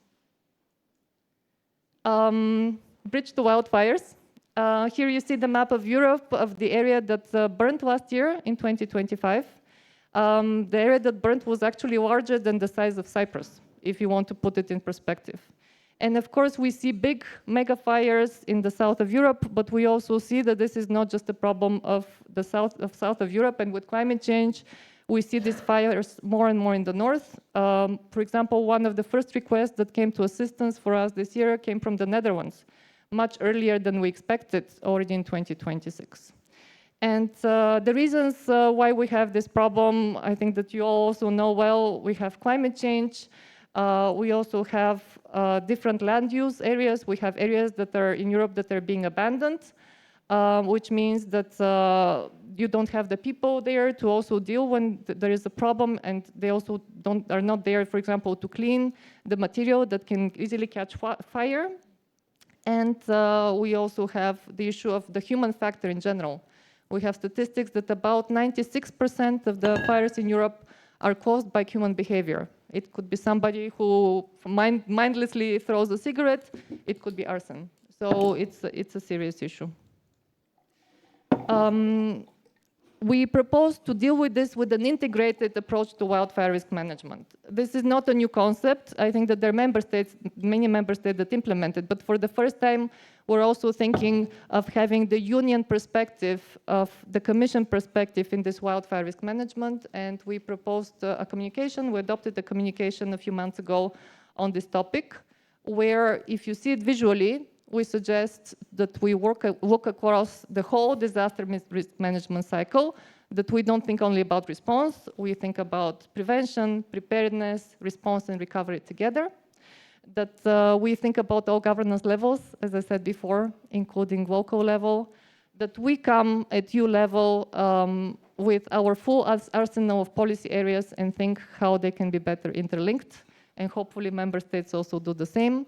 And we also use our different policies and instruments for this integrated wildfire risk management.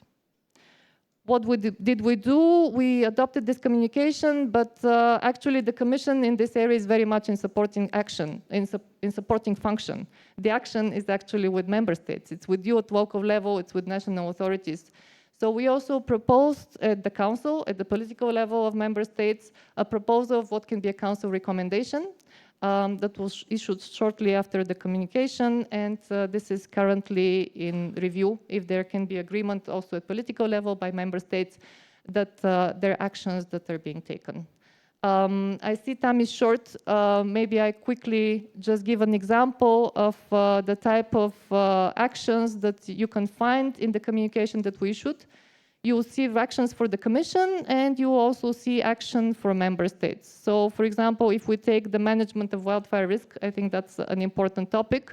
In addition to this Council recommendation proposal, for example, we propose to create a portal on integrated wildfire risk management where we put best practices and examples that you can also share.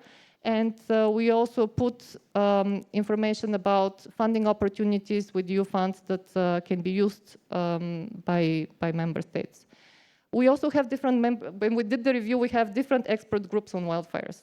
I have to be honest, we have the people that deal with prevention, we have the people that deal more with forestry, we have the people that work on environmental side, but not forestry. So what we try to do at Commission level is to see how we better coordinate the actions between these different expert groups. We also have peer reviews. So these are voluntary reviews if a country or a region decides that the Commission helps organize peers from other member states to come and look at how they deal with wildfires.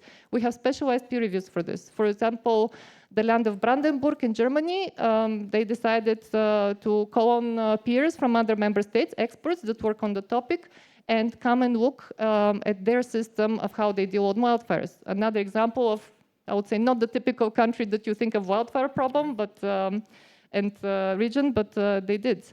So we are also proposing to review this assessment framework, and there are some other actions that you see listed, including economic incentives for wildfire risk management. Just to give you a flavor, we also have actions for member states. We also hope that member states take action to provide long-term funding across the full wildfire risk management cycle and make best use of the EU funds that we also provide. That we also have strategies on wildfire risk management, longer-term planning rather than only reactive responses, that there is good use of new technologies and innovation, including the ones that are developed by the Horizon Europe program that you know well. And just to finish, to say that we at DG ECHO, we have a knowledge network, which means a portal in which we put information for practitioners and best practices. So on that network, we have already provided an overview of the current preparedness funding instruments, both the ones for DG ECHO and other funding instruments. We have more than 20. To give you an overview of what is currently being used to finance preparedness. And you can find the information there. And of course, when the new MFF comes, we hope to update it. Bella, thank you very much. Thank you. Thank you. Really interesting stuff. Yeah, I scribbled down loads of notes while you were talking. And there's just one little thing, if I could go back to, if I may, and that was that you said the first bit of response you had to do this year was the Netherlands? Yes. Yeah, okay. And it really struck me that I wonder whether this is a really good example of where you have to collaborate, because if you have a member state that hasn't necessarily had these challenges before, you don't have your expert groups in that area. You don't have that local knowledge. citizens may not have that local knowledge. So actually, and when the climate is changing so quickly, you really need to ensure that you can disseminate that knowledge. Exactly. So what we have to ensure that I think that the lessons from the south are also transferred to the north within Europe. But now we also have to look beyond, because in the south of Europe we see mega fires that are spreading much more quickly that we were not seeing before. So we actually have to look at the examples from Australia and from the United States internationally to see how we deal with the fires in Southern Europe. So with climate change, we see this intensity really increasing across the continent, and we have to be able to really share these experiences within Europe and also look beyond when needed. Yeah, it's just very briefly, because obviously we are talking about Europe, but do you already have those links then in place with Australia and other places that you are now openly discussing? We're still in the exchange of practices, right. But for example, we have had exchanges with Canada before, and our experts are also looking at what is happening in the US, which was of course, horrific, and also in Australia. Yeah, so knowledge shared within Europe, but actually that knowledge repository is also being added to by other countries as well. Definitely. Thank you. Vilija, if I may, can I come to you next? So you come from Resist, and by the way, there is not a lot that Vilija doesn't know about how to either share best practice or indeed how different examples work in different places. It's really great to have you on the panel. So tell us what you feel is important that we need to know from what you're doing. Thank you, actually. Let's start with Resist with the remote control first. Yes. So, Resist stands for Climate Change Resilience through Innovation, Science and Technology, and is funded by the EU mission Adaptation to Climate Change. Actually, it's a very large partnership. It involves 60 entities, 60 organizations with 250 people behind it. Now, what Resist is about? It aims to strengthen resilience, accelerate transformation, and increase adaptive capacity of 12 climate vulnerable regions in Europe. And these 12 regions are shown in this slide. And actually, four leading demonstrators in Southwest Finland, Central Denmark, Catalonia, and Central Portugal, they develop specific innovations and transfer know-how to 8 twinning regions. Okay. Now about the project structure. We have different layers, like science layer, innovation layer, and community engagement layer that help equally to all 12 regions. Now, when it comes to science layer, that is actually needs assessment, digital twins, catalog of solutions, and you will hear about them later on. When it comes to social layer, it is social innovation, stakeholder engagement, and scientific dissemination. While we are now focusing on innovation layers that helps with networking, mutual learning, collaboration with entrepreneurial ecosystems, scalability plans, and also generation of public and private funding, which is very important for us. Still, in the project, the activities of large-scale demonstrators and twinning regions, they take central part in the project. Actually, we develop a broad range of systemic solutions helping to adapt to a wide range of climate challenges. These are floods, heat waves, wildfires. Altogether, we co-develop nearly 100 different solutions, and these can be categorized in nature-based solutions, digital twins, technology, community engagement, policy measures. How do we achieve it so far? And we all believe that collaboration is the most important vehicle to succeed. Transfer knowledge, exchange the best practices, sustain and scale up solutions. We embed 4 different collaboration layers, and these are shown in this slide. I will not go into all of them. However, what I would like to highlight is regional ecosystems. They are built following the quintuple helix partnership, which means that research, business, policymakers, and society work in sustainable way towards the environment. And each region in Resist includes up to 6 different entities. While collaboration between regional governments And research is one of the most important elements because one has urgent needs to address to protect people and infrastructure from climate hazards, while another side has evolving scientific know-how. However, to establish collaboration, it takes time, and it takes time to understand each other's needs. We were very lucky. We have been given this time because RESIST is a 5-year project. So now it's about knowledge and solutions transfer among leading and twinning regions. It's a very important element. While all the EU projects, usually they have their plans fixed from the beginning. We didn't. We had a flexibility and a highest risk. What happens if there are no transfer? Nobody's interested in it. It turned to be our success story that paves the way forward, because across RESIST regions, there are 17 innovations transferred and all shown in this slide.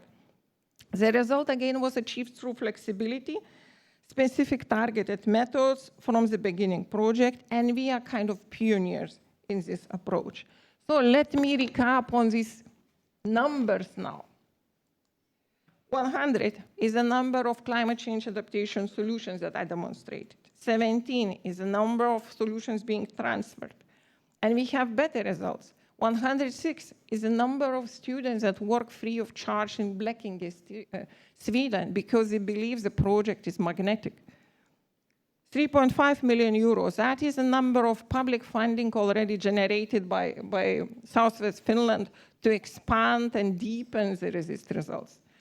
While, sorry, it was backwards, it doesn't go. While Coimbra simply doubles that number, and now they generated already within the project 7 million euros. Now I will go to some technologies, specific technologies, and this is our graphical digital twin.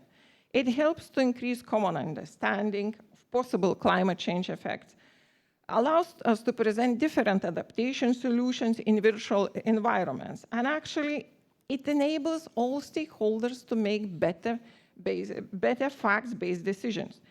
This digital twin, as you see, is developed for all 12 regions, including according to the characteristics, local characteristics, scenarios, etc., including regions that are affected by forest fires. For example, in Extremadura, that has been heavily burned over the last 2 years, it's visualizing effects of solutions, what the forest looked before interventions and after.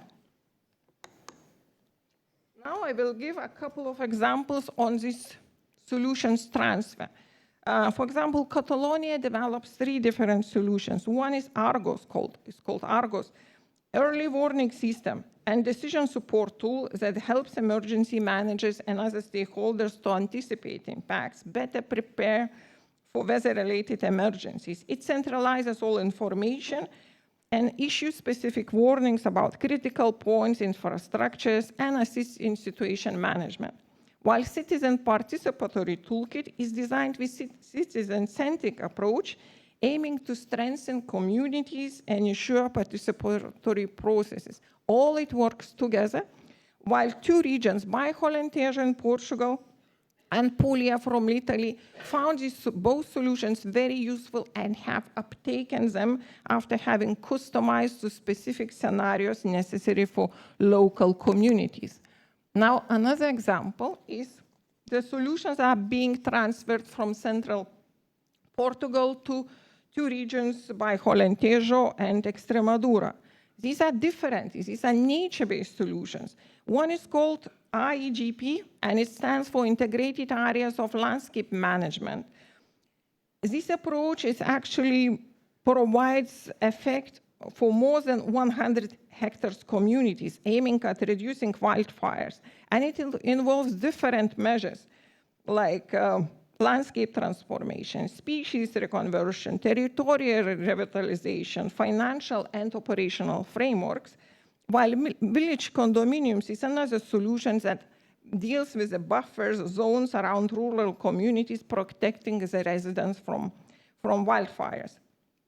So these solutions were uptaken by Extremadura, Spain, and by Alentejo, which further enhanced it with different technologies like UAV infrared thermography. Okay. Now,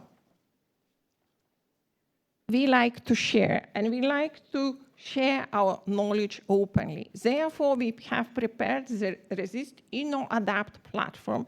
This is open for everybody's consultation. There we placed 106 solutions grouped according to different categories, while our regions find especially appreciated the map, simple use, and discovery about each other. Please go check, it's openly available and will be enhanced until the end of the project. Now about values and what makes us succeed. Actually, this project is a lighthouse project, one of a kind, funded by the European Mission Adaptation to Climate Change. And we went somewhere where nobody has been before. So we are asked what happened, how we succeeded. Actually, we built on real challenges and needs. We had a substantial budget to execute our work, and we had time. 5 years is a long time to consolidate and work. Then knowledge transfer is one of our successful elements. While empowerment, there are 18 new partners that have never taken in any EU project, and that is important on how we empowered ourselves and worked towards common goals. And then human values, motivation, enthusiasm, and passion that became our key drivers to success. So here, again, we share our knowledge. Please follow us on social media, on our website. We are in different newsletters. We create our success stories. And if you don't find here enough information, please contact and talk to me today. Vilija, thank you very much. Thank you.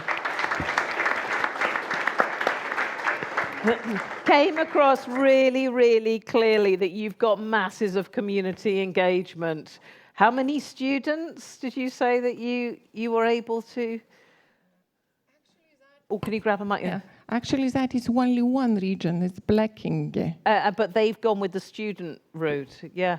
They presented a project, and it became a massive attraction.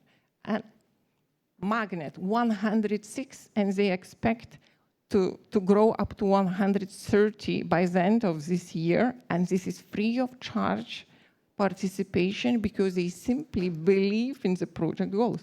That is amazing. It is amazing. It's absolutely amazing. Can you imagine getting that extra capacity of students who are obviously really keen and are passionate about this, who are like, yeah, we'll come and work with that. You know, surely that can be replicated elsewhere. That is something that hopefully, yeah, how they've managed to reach out to those students. We'll talk more about replicating later, but Paweł, I'm really interested to know about your story now. So this is Fire 2, we're going to concentrate on what you're doing, your approach to things, and actually maybe there's some overlap as well with what you've already heard, but over to you. Thanks very much for invitation. It's a great privilege to be part of the conference. My project, our project. Why we did the project? Because each project is created on the needs, and our needs are reported by the forest districts. A lot of needs. We've got Poland state forest is 7 million hectares. All total forestry is more than 9 million hectares. So 77% are state forests. It's a vast range of our ground. So maybe I haven't seen Poland in the European map, but it is proved that our system is working because we've got so many fires, almost 6,000 annually.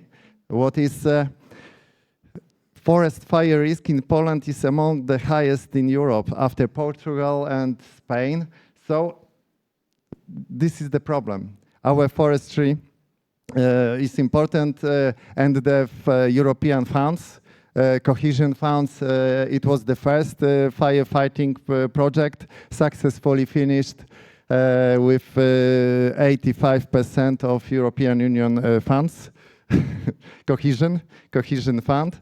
The next is from European Regional Development Fund, and it's almost 80% of contribution in United Union funds. And so that's why we are implementing the next stage, what is very necessary. And the fact is that forest districts are reporting more, they want more and more to invest, because the need of the system, monitoring system, is so important, and and the people who take, like you said, fascinated, engaged people, foresters, who want to care about the fire protection. So this is the first project. It was 14 millions total budget. The next is 38 millions euro. And look at the forest districts. The first one, it was 168 units. So really, very, it was 1/3 of Polish units. Total is 429.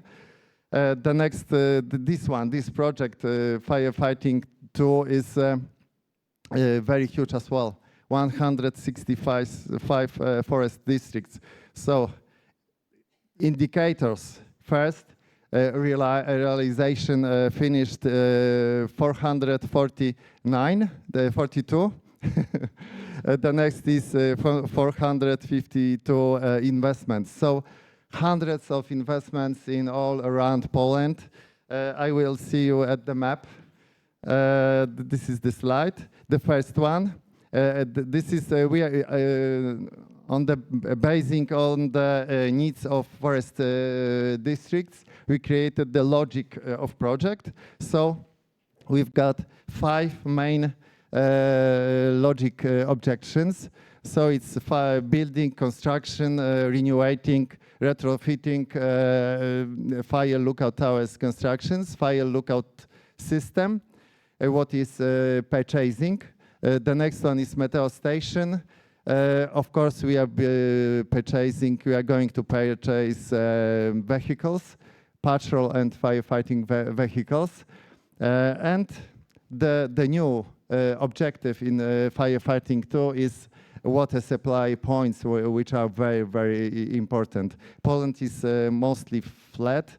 The forestry is on the not very good soil. So the pine coniferous trees are a lot. It can be more than 60% of the in Poland. Anyway, we rebuilt forestry stand, and we've got more and more broader leaf trees as well, hardwood trees. And you can see that our 2 projects are engaging almost all Poland across. We are at the point we are public procurement as well, and we are preparing the documents mostly for the constructions of water points as well as tower constructions. And we need decision, administrative and environmental decisions, so it takes time. So this is why it's the advance of our project is 6.5%. But I think in a year it will be growing sky to the sky. Almost. And what is our main goal? Main goal is the early warning, forecasting and rapid response system. This is important because if we are on the time, 1 man can put out the fire. If we are after an hour or later, 100 men cannot put the fire easily. So the time is crucial. And the specific objectives, this is why are such created. We are a host of the forest, so we are very important is that the protection monitoring is by the host, and from one hand, from the second hand is the firefighting brigades. So our task as a state forest is to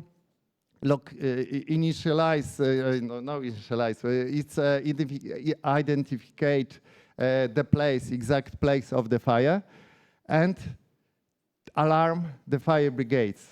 And we've got the vehicles. So the main heart of the system of monitoring the fires is alarm and control point. Over there you've got TV screens, is a person who is watching. Now the innovations allow us automatic detections. So the AI is more and more involved in the process as well. Innovations, the projects are revolutionary in Poland as well, the two projects to create more innovative solutions, nature-based solutions. So modern lookout system, cameras, towers, and from the other hand, when the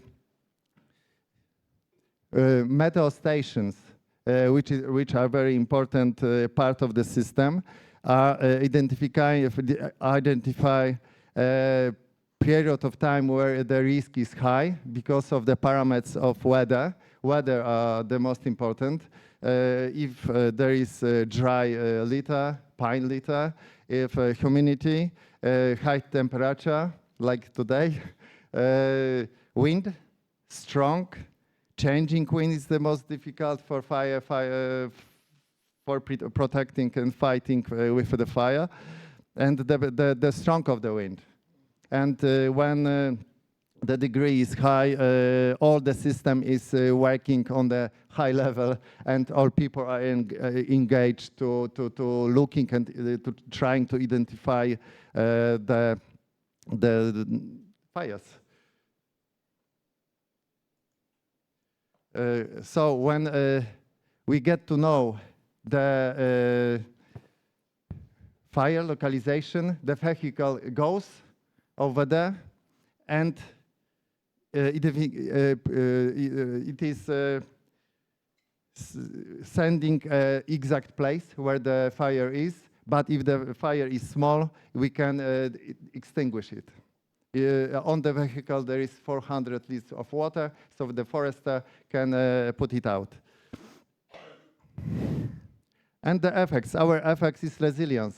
The main effect of our projects are the resilience by improving the effectiveness and increasing the areas covered by the modern monitoring, and the reduction in the time required for hazard detection and response. We are taking care not only for a state forest, but if we are the tower and radius is effectively 15 kilometers, so we are taking care about private forest as well, agricultural lands, and where the fire is, it is important to take care about the protection, fire protection. And at the end, I would like to show you the fire season is April, the most difficult to us. The period of vegetation didn't start yet, and after the winter, small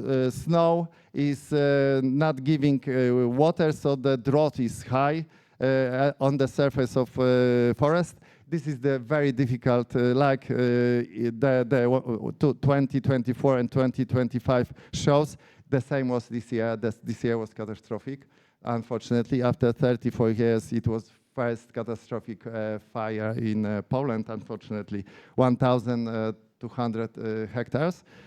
And the system shows. The next graph shows that effectiveness of the system of state forest is great, because more than 90% of fires are extinguished with the area less than 1 hectare.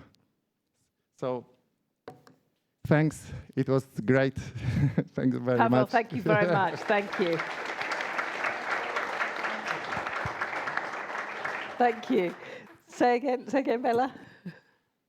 I was saying that now I know why Poland is not so prominent on my map, because it's from the European Forest Fire System, and it only captures, I don't know the exactly scientific data, but for bigger fires, it captures a certain amount of fires, and if they're extinguished so quickly, then you don't make it to the map.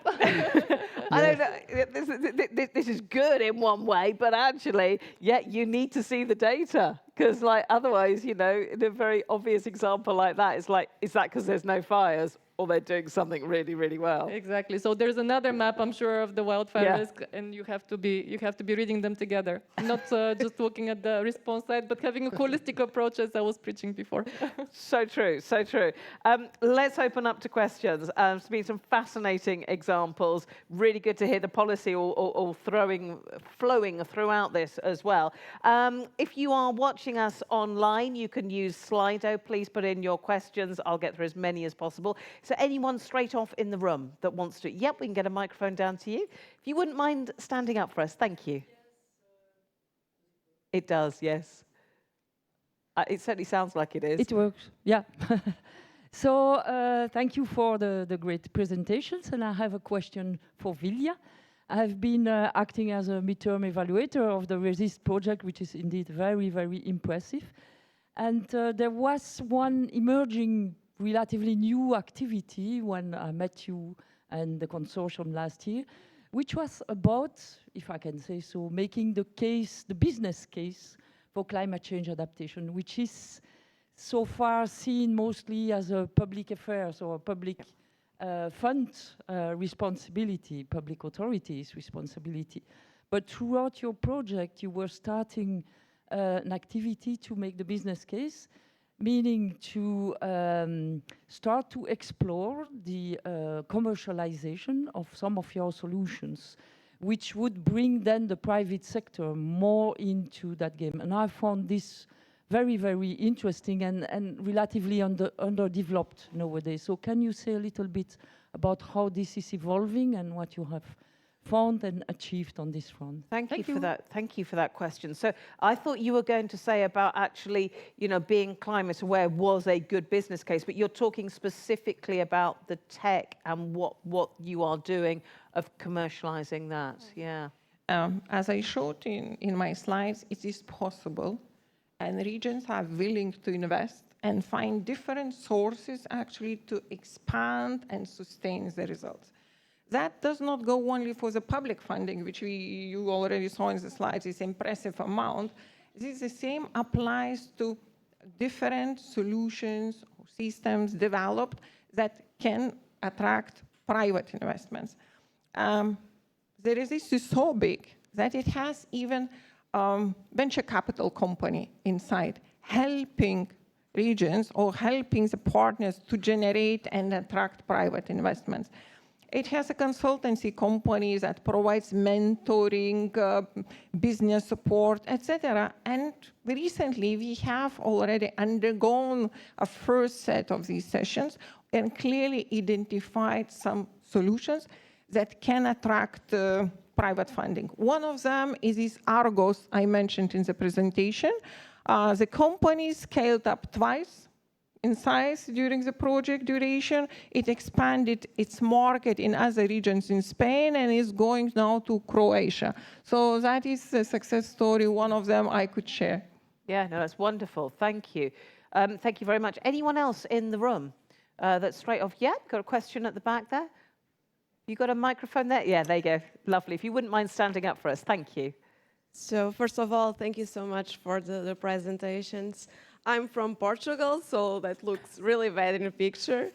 And Bella was talking about the consequences of the demographic influence and also about the movements of the people to cities and that left lands abandoned. But the point is, sometimes these people, they receive the lands from their parents as an heritage, then they move, but also they don't have an award for keeping the lands as an ecosystem services. So don't you think that part of this preparation to avoid the wildfires should be a system to reward these people, to keep the lands and to preserve the forests and to still provide lots of important services for all of us? So thank you. That's an excellent question, thank you. And that just hits so many points with the right to stay, all of that, yeah, the whole area there. So not just necessarily staying in an area because you want to use and be part of the local trade, if I can put it that way, although that would be fabulous, but making sure there's some sort of incentive that you still look after the land. I can only completely agree. Yeah. Indeed, it's a very valid point, and yeah, the case that you're describing hits it really. Yeah. Really on. Yeah. Sorry, go on. Were you gonna? No. Yeah. It's a real issue. Do you have examples of this, Vilija, as well in some of the areas that you deal with? And actually, it was something that Paweł said as well, that one man within however long can fight a fire, but within an hour, not even 100 men. So when it comes to the landscape, which is sparsely populated, you've got to look at things in a different way. Actually, maybe let me take a different angle to how to answer this question. There are different methods and different measures on how to build long-term climate resilience. And actually, overall climate resilience is challenged by complexity. It's multidisciplinary aspects, multi-actor participation, and at the same time, climate urgencies to be tackled here and now. So in the way I see, what brings long-term results in this quite uncertain environment is long-term and consistent policies to follow. They cannot change so frequently as they are now, and then they are followed by financial investments, which goes very much hand in hand. Then regions and local communities, they have very specific target group. They lack of capacity. They lack probably of the top level know-how. So they need to be treated with a lot of care. And I see that European Mission Adaptation to Climate Change, it builds this 300 regions community. And it took a lot of time to mobilize it to achieve these results as we've shown in Resist. So actually, when we build such community, and now many people speak about next framework program, here too in this panel, it is a lot of not certain, it is a lot of uncertainty. What happens next, actually, for example, for the missions. So in a way, it breaks my heart not knowing what is going to be and how we can address our most important communities like local and regional authorities and help them in this quite important task we are doing. So I would encourage overall the European Commission for Services to take a more holistic and comprehensive needs-based approach, strengthening the users where they are placed in the missions, for example, and giving more focus there instead of having isolated and fragmented policies or technologies. Entirely up to you. Do you want to come back on that? Yeah. Just to say, I think that the Deputy Director of REGIO explained it very well. I think that what we're trying to do is really have a more holistic approach by putting programs together. And I think that, I don't know, I have not looked at all the legal text, but I think that the big priorities, what we had before, you still find them there. And in the Commission proposal, and now it's being negotiated with Member States. We hope that, that they stay there, but hopefully it also makes it easier to be implemented. That's the idea behind simplification is the word of the day, and reducing the administrative burden. But to be honest, it also brings more responsibilities to the countries also to coordinate and also reach out to this local level as well, that we hope that happen in practice. Thank you. Let me take an online question. We're dotting around the subject areas here, but it's actually, I think it's sort of going back to what you were talking about earlier with the students, Vilija, which is an amazing example that you have there. But it's an online question asking how actually you better engage citizens and communities, particularly in something like this. So, citizens, communities, how do you do it? Is there anything from the policy side, or is it on the ground, reaching out to people? Tell you what, Paweł, first of all, how do you do it? In monitoring of fire hazard, the community is crucial and very important. Most of fires close to the system, but many of the fires are alarming by people. And the conscience of people about the fire risk is crucial as well. It is we are thinking we can open the forest during the high risk or not, because the fact is that a man is a main problem as a cause of fire. But anyway, a man can alarm the fire quickly. And in precise, with having SELA, with precise detection.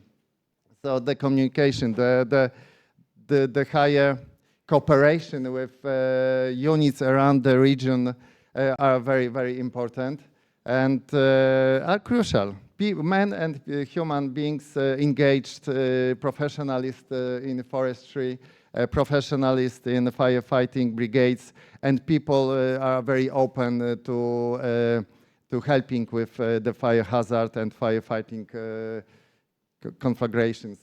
Okay, so you've already got the passion and the willingness on your side then.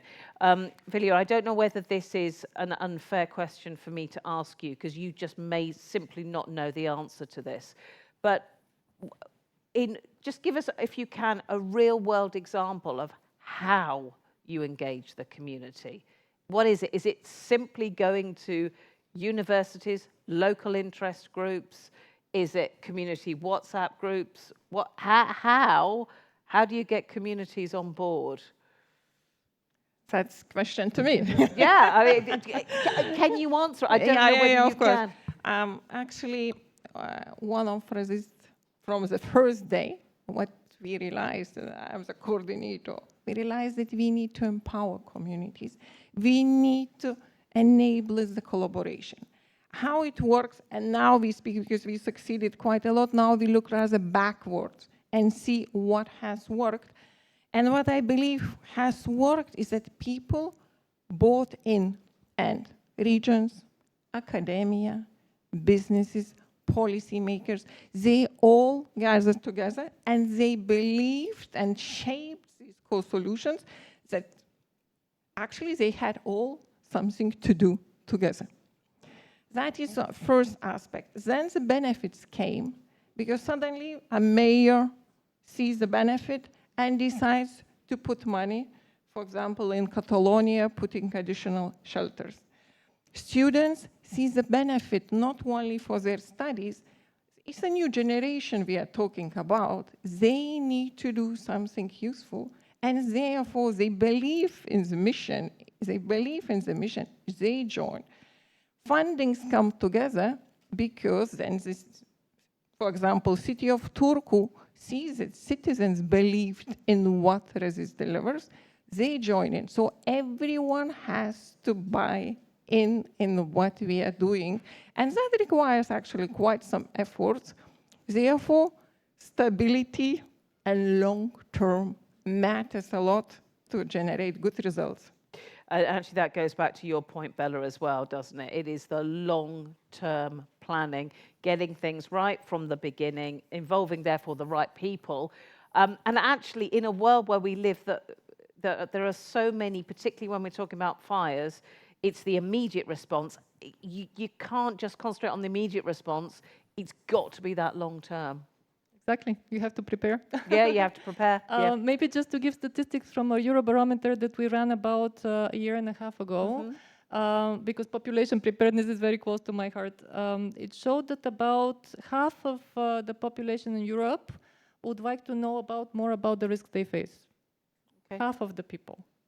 And about 2/3 would like to know more about how they can be better prepared.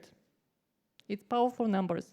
At the same time, what we also know is that action has to be at the local level. So we at the Commission, we're happy to promote good practices, your practical examples, but ultimately, action needs to be as local as it needs to be, and of course, one size does not fit all. So this means you have to know the risks, you have to put them in long-term planning, you have to communicate these risks to the population, you have to help them prepare for basic needs, whatever they need, or to face fire. You have to start early, because you want to build the new generation. And now that one point that we thought about when we were thinking about population preparedness, it's also the whole inclusiveness aspect, that nobody should be left behind. Yeah, gosh, absolutely, absolutely. Do you have any more questions in the room?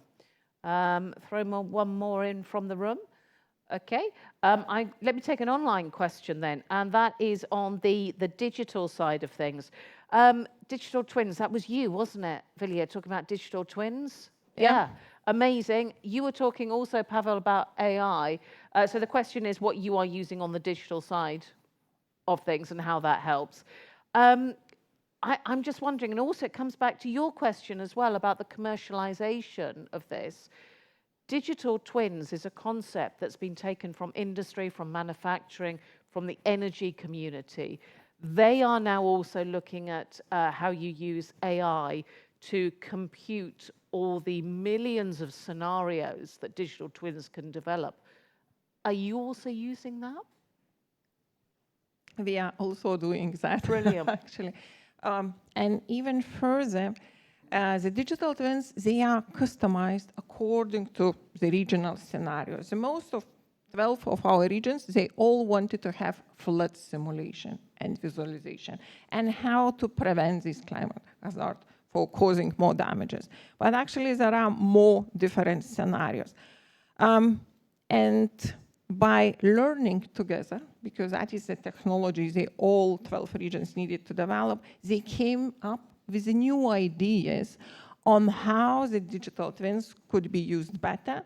The regions clearly confirmed that digital twins visualizations helped them to convince the policymakers, because the policymakers clearly saw which house probably theirs will be affected first, actually. Well, that's certainly one way of getting the policy in that direction, isn't it? Yeah. Yeah. And then let me add that it came from the needs that they saw early warning systems on forest fires, merging with digital twins, that is long-term planning, that can contribute to further, actually, climate resilience. And we have many such examples.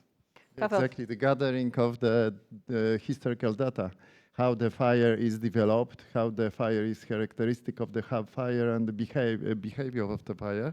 About the innovation, maybe interesting example we've got on the south of Poland, very industrial region, coal region, and 44 years ago over there was catastrophic fire, and since that it was the impulse to develop the system more strongly. And over there we've got a problem because the automatic, you've got smokes everywhere, but the detection is after the smoke. So the cameras are seeing a lot of smoke, but now I've heard the automatic and AI technologies software is more and more intelligent and is recognizing some smokes. So this is the clue. Before over there on the tower have to be a man, patrolman, watching by himself. So now we are introducing as well in this project firefighting over there some systems, better innovated. Yeah, and it's churning through all the data because all these systems produce so much data, but churning through so that actually you could be better prepared. May I? With Please one more do. thing that Please do. Please do. So we have also thought about digital twins also because, after the local perspective, national perspective, you want to look at Europe, you want to look at the Earth. So we also have observation Earth. So this is a digital twin of the Earth where you can simulate what you were talking about, even at a bigger level. And we have to do it better, I know. But when the fire is starting, what can be the consequences? What do weather patterns show us? What does data show us? How do we prepare exactly, and how can we react? And we can simulate this. But yes, a lot of new technologies that hopefully helps us be better prepared. We have to make use of it. Yeah, no, absolutely. So let's have a final thought then. So literally just a phrase, 10 seconds of something you'd like this room and this online audience to take away. Vilija, I'll start with you. What would you like them to think about as when they think back to this session? What would you like them to remember? Get inspired and simply go and do and believe in what you are doing. Oh, I like that. Paweł? It's maybe 4 factors: innovation of the system, infrastructure, importance, accessibility to the fire, because huge complexes of forests are hard to access by the firefighting brigades, so the accessibility, the roads are important as well.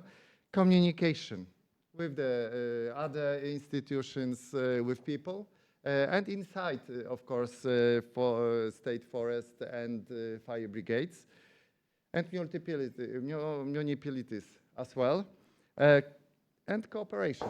Cooperation is crucial.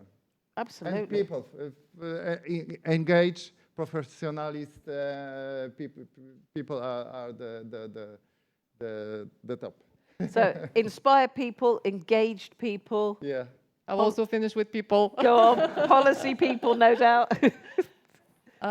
So my leading topic was preparedness. So I hope that everybody takes a little bit of preparedness back with them and think that preparedness is everybody's business. It's also your business. So we work together to be, as humans, as citizens, to be better prepared. Yeah, better prepared, early integration, and actually making use of the incredible amount of data we've got at the right stage at the very beginning. It's been fascinating listening to the three of you. Please thank my guests on stage. Thank you so much. Thank you. Thank you. And I'll let you go and take your seats in the audience now for our do feel free to take the glasses if you want. If you, I'm sure everyone could do with some more water at the moment. Oh, lovely. Thank you very much. Thank you. So we're going to move on to our third section, our last section before lunch.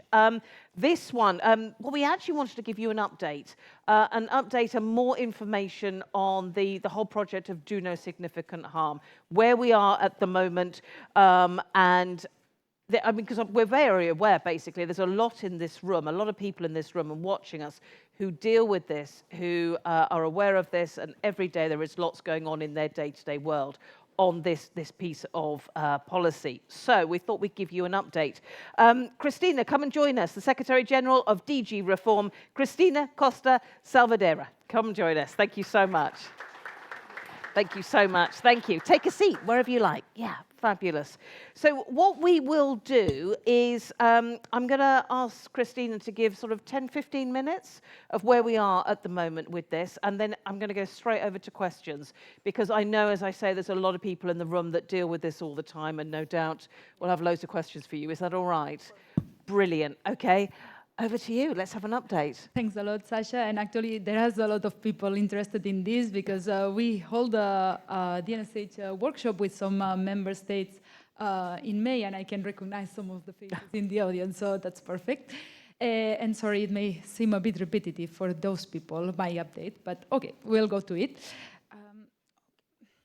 So to discuss the guidance on the Do No Significant Harm guidance for the next MFF, we actually need to learn where we come from. Because in the current programming period, we do have a lot of experiences in applying the DNSH principle. And if we look, for example, at the cohesion policy, we know that there was an exclusion list in the regulation, and then some DNSH guidance that had to be taken into account. This is a bit similar to the approach that we had for InvestEU, where you also had an exclusion list in the regulation, but then it was also complemented by the sustainability proofing guidance.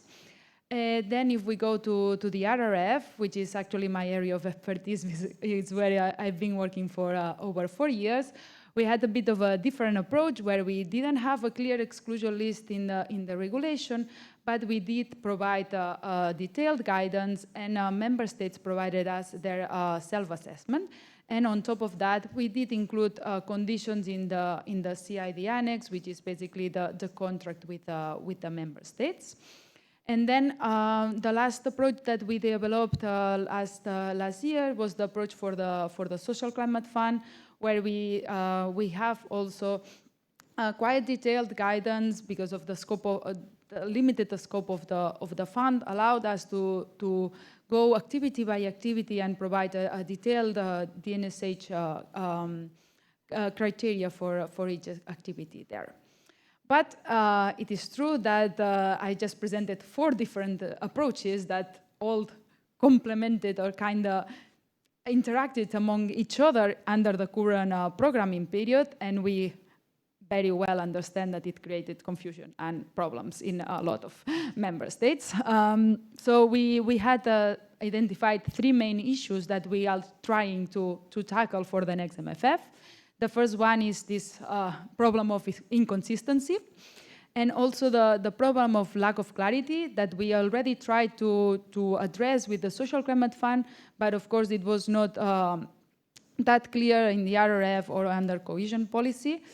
And also we are also trying to tackle the problem of high administrative burden, that we know some approaches were a bit more burdensome than others. So what are we trying to do for the next MFF, also focusing on addressing these 3 main issues? First of all, important to recall the legal basis, which is the financial regulation that was published in 2024, where it states that all EU programs and activities must not do significant harm to the environmental objectives where feasible and appropriate.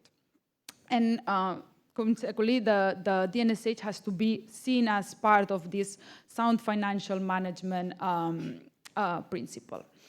And this requirement in the financial regulation is operationalized by the proposal for a performance regulation that the Commission published in July 2025, where we have Article 5 that sets out that the Commission should issue a simple DNSH guidance for the application of the DNSH principle. And the Article 5 sets out the different principles that we should take into account. And I'm going to go through these principles in the next slide, but I'm going to have to pause here a second and be really clear. My presentation is based on the Commission proposal. We are well aware that there are discussions going on in the Council, and that later on they will happen in the Parliament, but I'm not going to comment on those discussions because it's still a moving target and no agreement has been reached on those. So back to Article 5 of the Performance Regulation that I think by now I can cite word by word. What are the main objectives of this guidance that we need to comply with? First of all, this guidance needs to be simple and proportionate. So the proportionality principle needs to be taken into account. Article 5 cites different approaches for the proportionality principle. So for example, take into account the size of the activity, the climate and environmental impacts, and also the territorial location where the activity is taking place, including also third countries, because we also need to develop an approach for third countries. Then the second most important principle that we have there is the principle of applying DNSH where feasible and appropriate. And Article 5 operationalized this principle by saying that we should consider that it's not appropriate, neither feasible to apply the DNSH principle in cases of defense, security, crisis situations, and also reasons of overriding public interest. So rest assured, all your military projects should be exempt from the NSH assessment. Finally, and this is linked to one of the main problems that we identified also in my first slide, is that we need to minimize the administrative and reporting burden on the beneficiaries, on the authorities, that we understand, especially on the RRF and cohesion policy, was quite burdensome to prove compliance with this principle. So we are trying to address this. How are we going to address this? Is by providing more clarity and being more precise. First, we try our best to avoid the duplication with existing EU legislation, and also by trying to provide clear criteria that member states and beneficiaries should comply with. And of course, and in line also with Annex 5, we cannot forget about the need, and this is the basis of the DNSH principle. We need to preserve environmental integrity, and of course, we need to take into account the high level of environmental protection that already exists in EU legislation, and allow that the DNSH principle allow the programs that the Commission puts into the table to achieve their own objectives. So a bit on how we envisage to operationalize all this, because the principles are really nice in the article, but how does this translate in practice? Our idea for the guidance is, as I said, to provide as much clarity as we can. So by defining, for example, activities that should be considered as doing significant harm, and also activities that should be considered as always compliant with the DNSH principle, and somewhere in the middle, define the criteria needed for those activities that we can consider them as DNSH compliant as long as they comply with certain criteria. Imagine you want to invest in irrigation projects, so you can invest in irrigation project, but maybe there are some conditions attached to these irrigation projects.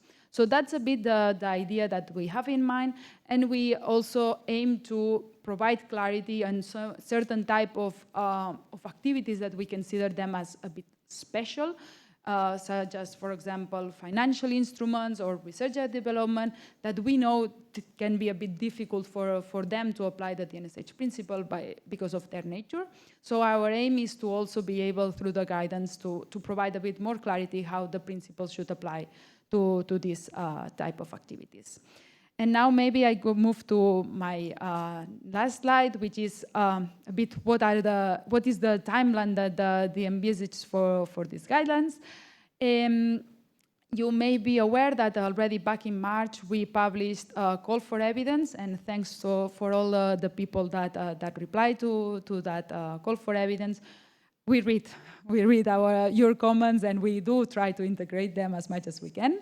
And that's also why now in summer we plan to publish this approach that I was explaining to you for public consultation, because for us it's really important to get the feedback from the managing authorities, but the stakeholders, and everyone actually implementing the funds, to test if the approach that we want to put in the table actually solve the three main issues that I was explaining at the beginning. So providing more clarity, but also reducing the administrative burden, and finally we got just one approach, so hopefully homogenizing all the approaches that we have until now.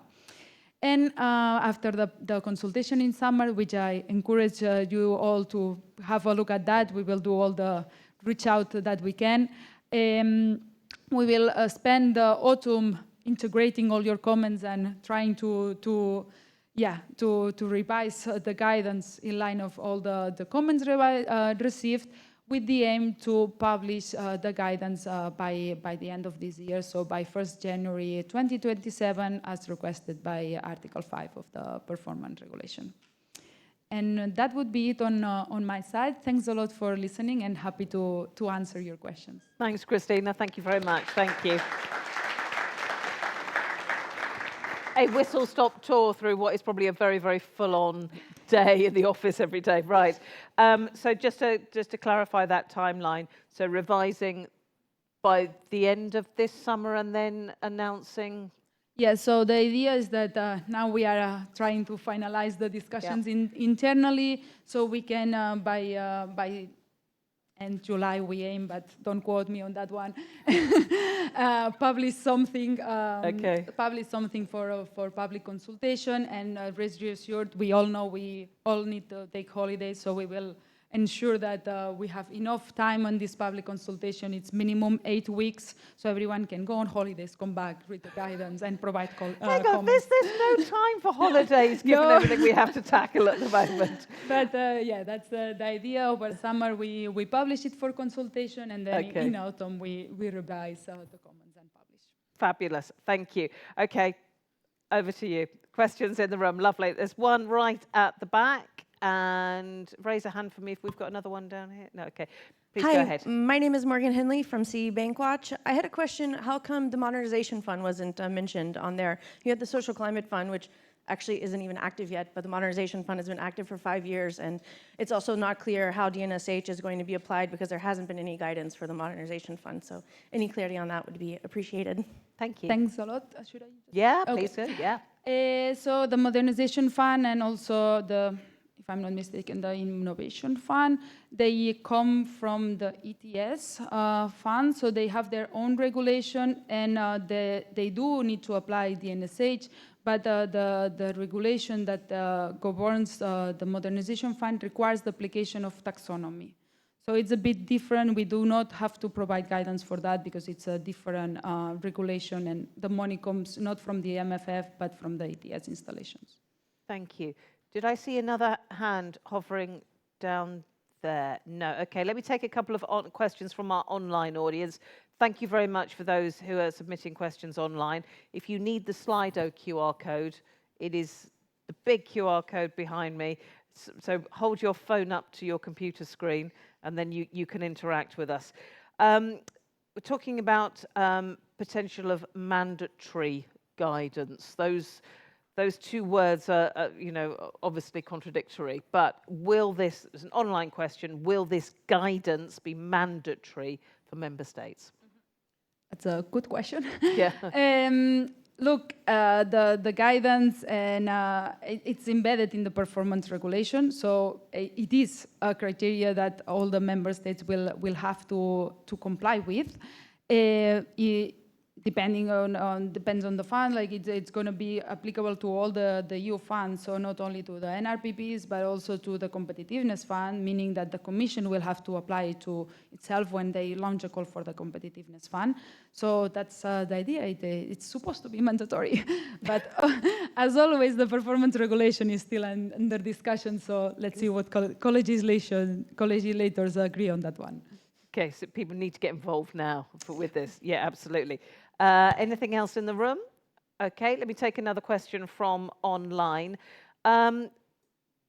This is an interesting one, and I don't know how you're going to respond to this one. But what about the correlation between a size of a project and the level of the rules or the guidelines? So the question basically is, does it matter how big the project is as to how much we have to do? So the size, the correlation there with the level of course. Yeah. And this is actually related to the proportionality principle, where we do actually need to take into account the size of an activity. We are assessing how to actually apply this, but I can say that at the end, the type of approach that we are envisioning should be quite clear, like on what is supposed to apply to you. I understand where the question comes from, because up until now, we didn't have clear criteria that all the beneficiaries could say, okay, do I do this? Can I do it? Yes or no? And how can I do it? We didn't have this. They had to provide everyone a self-assessment, so it was quite burdensome. So we think that with our new approach, it will be much easier for beneficiaries to say, okay, I can do this or I cannot do it, and then play with it. But we can say that we are also taking into account the size of the activities when drafting our criteria. So we hope to integrate all the the worries of all the beneficiaries. It's a difficult one, that one, isn't it? Really, really difficult. And I have another question from the online audience, which sort of leads on from that one, asking about how you're going to operationalize that. So basically, in practice, how are you going to do that? Can you share where the discussion is going on this in this aspect? So how is that going to work in real life? I think that's the $1 million question. But where are you, when you're having these discussions, can you give us any insight into what is sort of floating around in your thoughts at the moment? And yeah, I know it's the difficult one. No, it's really difficult to answer, and I think I'm just gonna give the question back to the audience, which is use the public consultation actually to provide us with examples or practical ways how we can do that, because at the end we are not the ones asking for the funds, we are the ones checking the funds, and it's actually where we struggle the most, to which is the exact approach. Yeah. What do we ask in practice? Because theory is really nice, we draft the guidance, oh, you should do that. But then how do you do that is the complicated part. So I would just ask this person from the audience to actually tell us how we could work for them. Yes, what would they prefer to do? Yeah. Okay, thank you. Do I have any more in the room? Okay, so this goes back to what you were just saying, and indeed this may well have come from this room, but it goes back to what you were saying about defence. Mm-hmm. Yeah, so how will you define defence and security, and which projects will fall under it? That's a really interesting question for here and now, because security, if I asked everyone in this room and everyone watching how they define security, everyone would have a different way of explaining that. So how are you going to do it? No, thanks for the question, and actually that's something we are struggling with, because there is not a clear definition on defense. It's a moving target. You start with defense, security, and then also the question on dual use activities pops up, meaning what if something can be used for civilians but also for military purposes? We are trying our best to find a clear definition to this. I cannot tell you right now what it is, because it's still not concluded, but we are working on that, and we are just trying to see common grounds on different definitions on defense and security and how we can best put them all together. There is suddenly a whole run of questions. Of course there is. That's the Pandora's box. Absolutely. I have a feeling there's probably people in this room thinking, I'm not going to put my hand up, I'm just going to type this one in here. Okay, so can you please say something about DNSH and SCOs? Is it mandatory?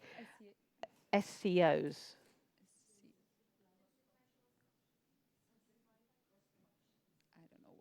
Which cost options?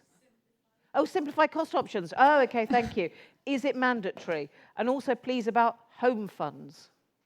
Okay. Okay, since it's complicated, for example, to buy a police car, which is in compliance with these rules. Mm-hmm. Okay, I thank you for that example. Yes. I can now suddenly tap into whatever that person is dealing with at the moment. Yes, no, I understand. I still don't know what is this simplified cost, but okay.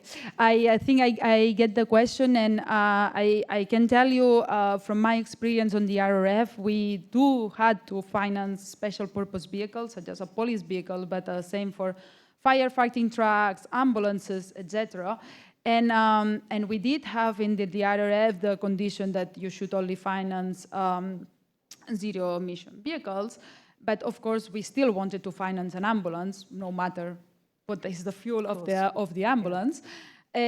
So we did have exceptions for special purpose vehicles, and that's a bit the same idea we want to have for the next MFF. We are all green people, but we still want to be able to rescue people if there has been an accident, or linked to the previous presentation, be able to extinguish a fire on time. So we do cater for all these examples, and we aim to to be able to integrate this in the criteria we are working on. Yeah, thank you for bringing it back to the last two projects, because they're obviously here not able to answer at the moment. But Paweł was talking about the number of vehicles, extra vehicles, and that is going to have to be something that this all plays in together, doesn't it? Thank you for this question, and it's about the Social Climate Fund guidance. So, is it going to be integrated, or will the two guidances work in parallel? It's a really good question also. It will depend a bit on each member state, because it depends. So the Social Climate Fund can be integrated in the national and regional partnership plans. As always, this depends on how the regulation is drafted. This is based on the current proposal. So member states can integrate the social climate plans in their national and regional partnership plans and choose which legislation do they apply, the Social Climate Fund regulation or the NRPP's regulation. So it's going to be the same for the DNSH guidance. If you choose to use the NRPP's regulation, you will have to use the MFF guidance. If you choose to apply the Social Climate Fund regulation, you will have to use the Social Climate Fund guidance. That's a bit the approach. Okay. There are so many questions. I have a feeling there'll be a lot of people approaching you over lunch as well. Can I ask you this one, because it's got a very interesting example in it.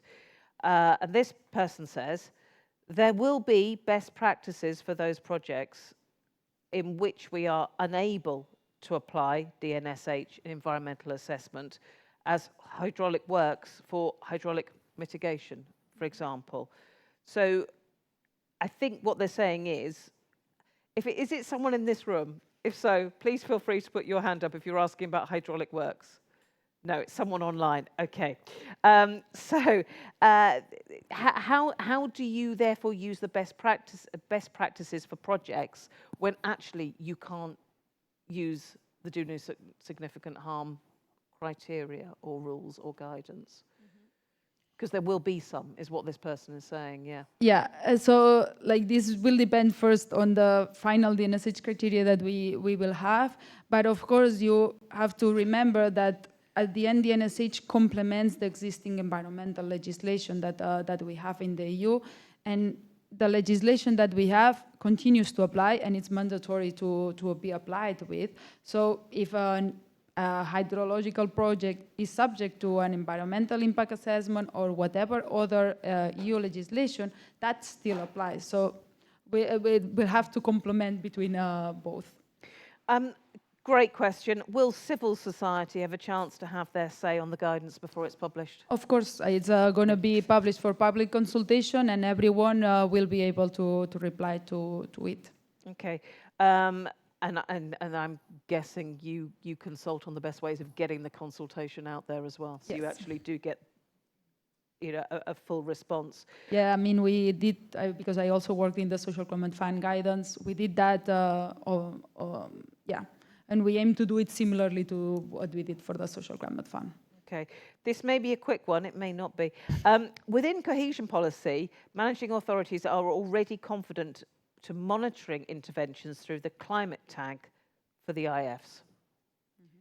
The Commission proposal for the post-27 has already introduced a specific tag for mitigation and one for adaptation. Are you considering the possibility of a specific tag for each the NSH pillar? Okay, I think that's a bit beyond my realm, okay. And I'm not really capable to answer this question. Oh, okay, okay. Right, forget that one then. Finally, I think there was one that I'm trying to find earlier that was, yeah, I'm just going to leave you with this one, because even in this discussion, it is clear that this is so complex, and the level of the administrative burden to get through this, even on just a couple of these issues that we've raised, and this is just scratching the surface.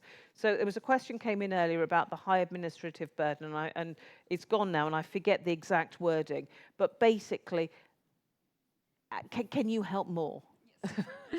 Yeah, okay, so I think, and at the end, we have had several rounds of consultations with member states, managing authorities. we know where the main problems come from, and the main source of administrative burden came from the lack of clarity, of not knowing exactly what a project is subject to. So our main aim with the new guidance is to provide as much upfront clarity as we can. And whatever is there is like that, those are the applicable rules. If you don't have rules, you are good to go. So that's also something that, it sounds stupid, but we didn't have until now. Even if you were just doing an educational project, you still had to report on compliance with the DNSH principle, which of course created a lot of administrative burden for just stating the obvious. I'm just, I don't know, giving a grant for PhD students, hopefully not for coal, but it was obvious that it was a DNSH compliant activity, but managing authorities, beneficiaries still had to provide some type of assessment that they were compliant with the principle. So our main idea is to get rid of all this and just say upfront, okay, this is considered DNSH compliant, this is subject to certain conditions. So all this case-by-case assessment is basically, or we aim to eliminate it. Cristina, it's been really good. Thank you for tackling all those questions. Please thank Cristina. Thank you so much. Thank you. I mean, you can stay there for a moment. Can I just, what I'm going to do is I just want to thank our online audience, because obviously there was clearly a lot of questions from that one. And this is where our online audience will leave us for today. And it's been really great having you here. So thank you for giving us your time this morning. And I hope you're taking a lot away that you're going to think about this afternoon. So to our online audience who's been watching this, thank you very much. To those in the room, obviously we have a very, very full program for you later this afternoon. We are going to take a break now, but it's breakout sessions after lunch. And then what we will do is after the breakout sessions, we're actually going to bring everyone back together again so that we can talk through just the highlights of what we've learned this afternoon. So if you have, for any reason, forgotten what breakout you are after, it's on the back of your badge, and you will see on the screen behind me where the different breakouts are. So they are, one of them is in floor 1, but the other 2 are on this floor, floor 2, so the music room, and this is the orangery, by the way. So breakout session 2 remains in here, and then everyone will be back in here a little bit later. Just while I remember, you've noticed probably the different colour lanyards. It's probably a good time now to mention this, because we have stakeholders in green, we have yourself in blue. The red ones, this is all the staff have been putting today on. So if you have any questions or anything that you need to know on a logistical level, just find someone with a red lanyard. They should be able to help. If they can't help, they can point you in the right direction. So take a break. Let's have lots of lovely networking, chat to people, get ready for your breakouts. They'll be starting a little bit later, and then we will see everybody back in the room later. So for those who have been watching online, thank you very much for your attention, and we will see you all later. Thank you very much. Thank you. Thank you very much. Thank you. Really nice to be here. Thank you.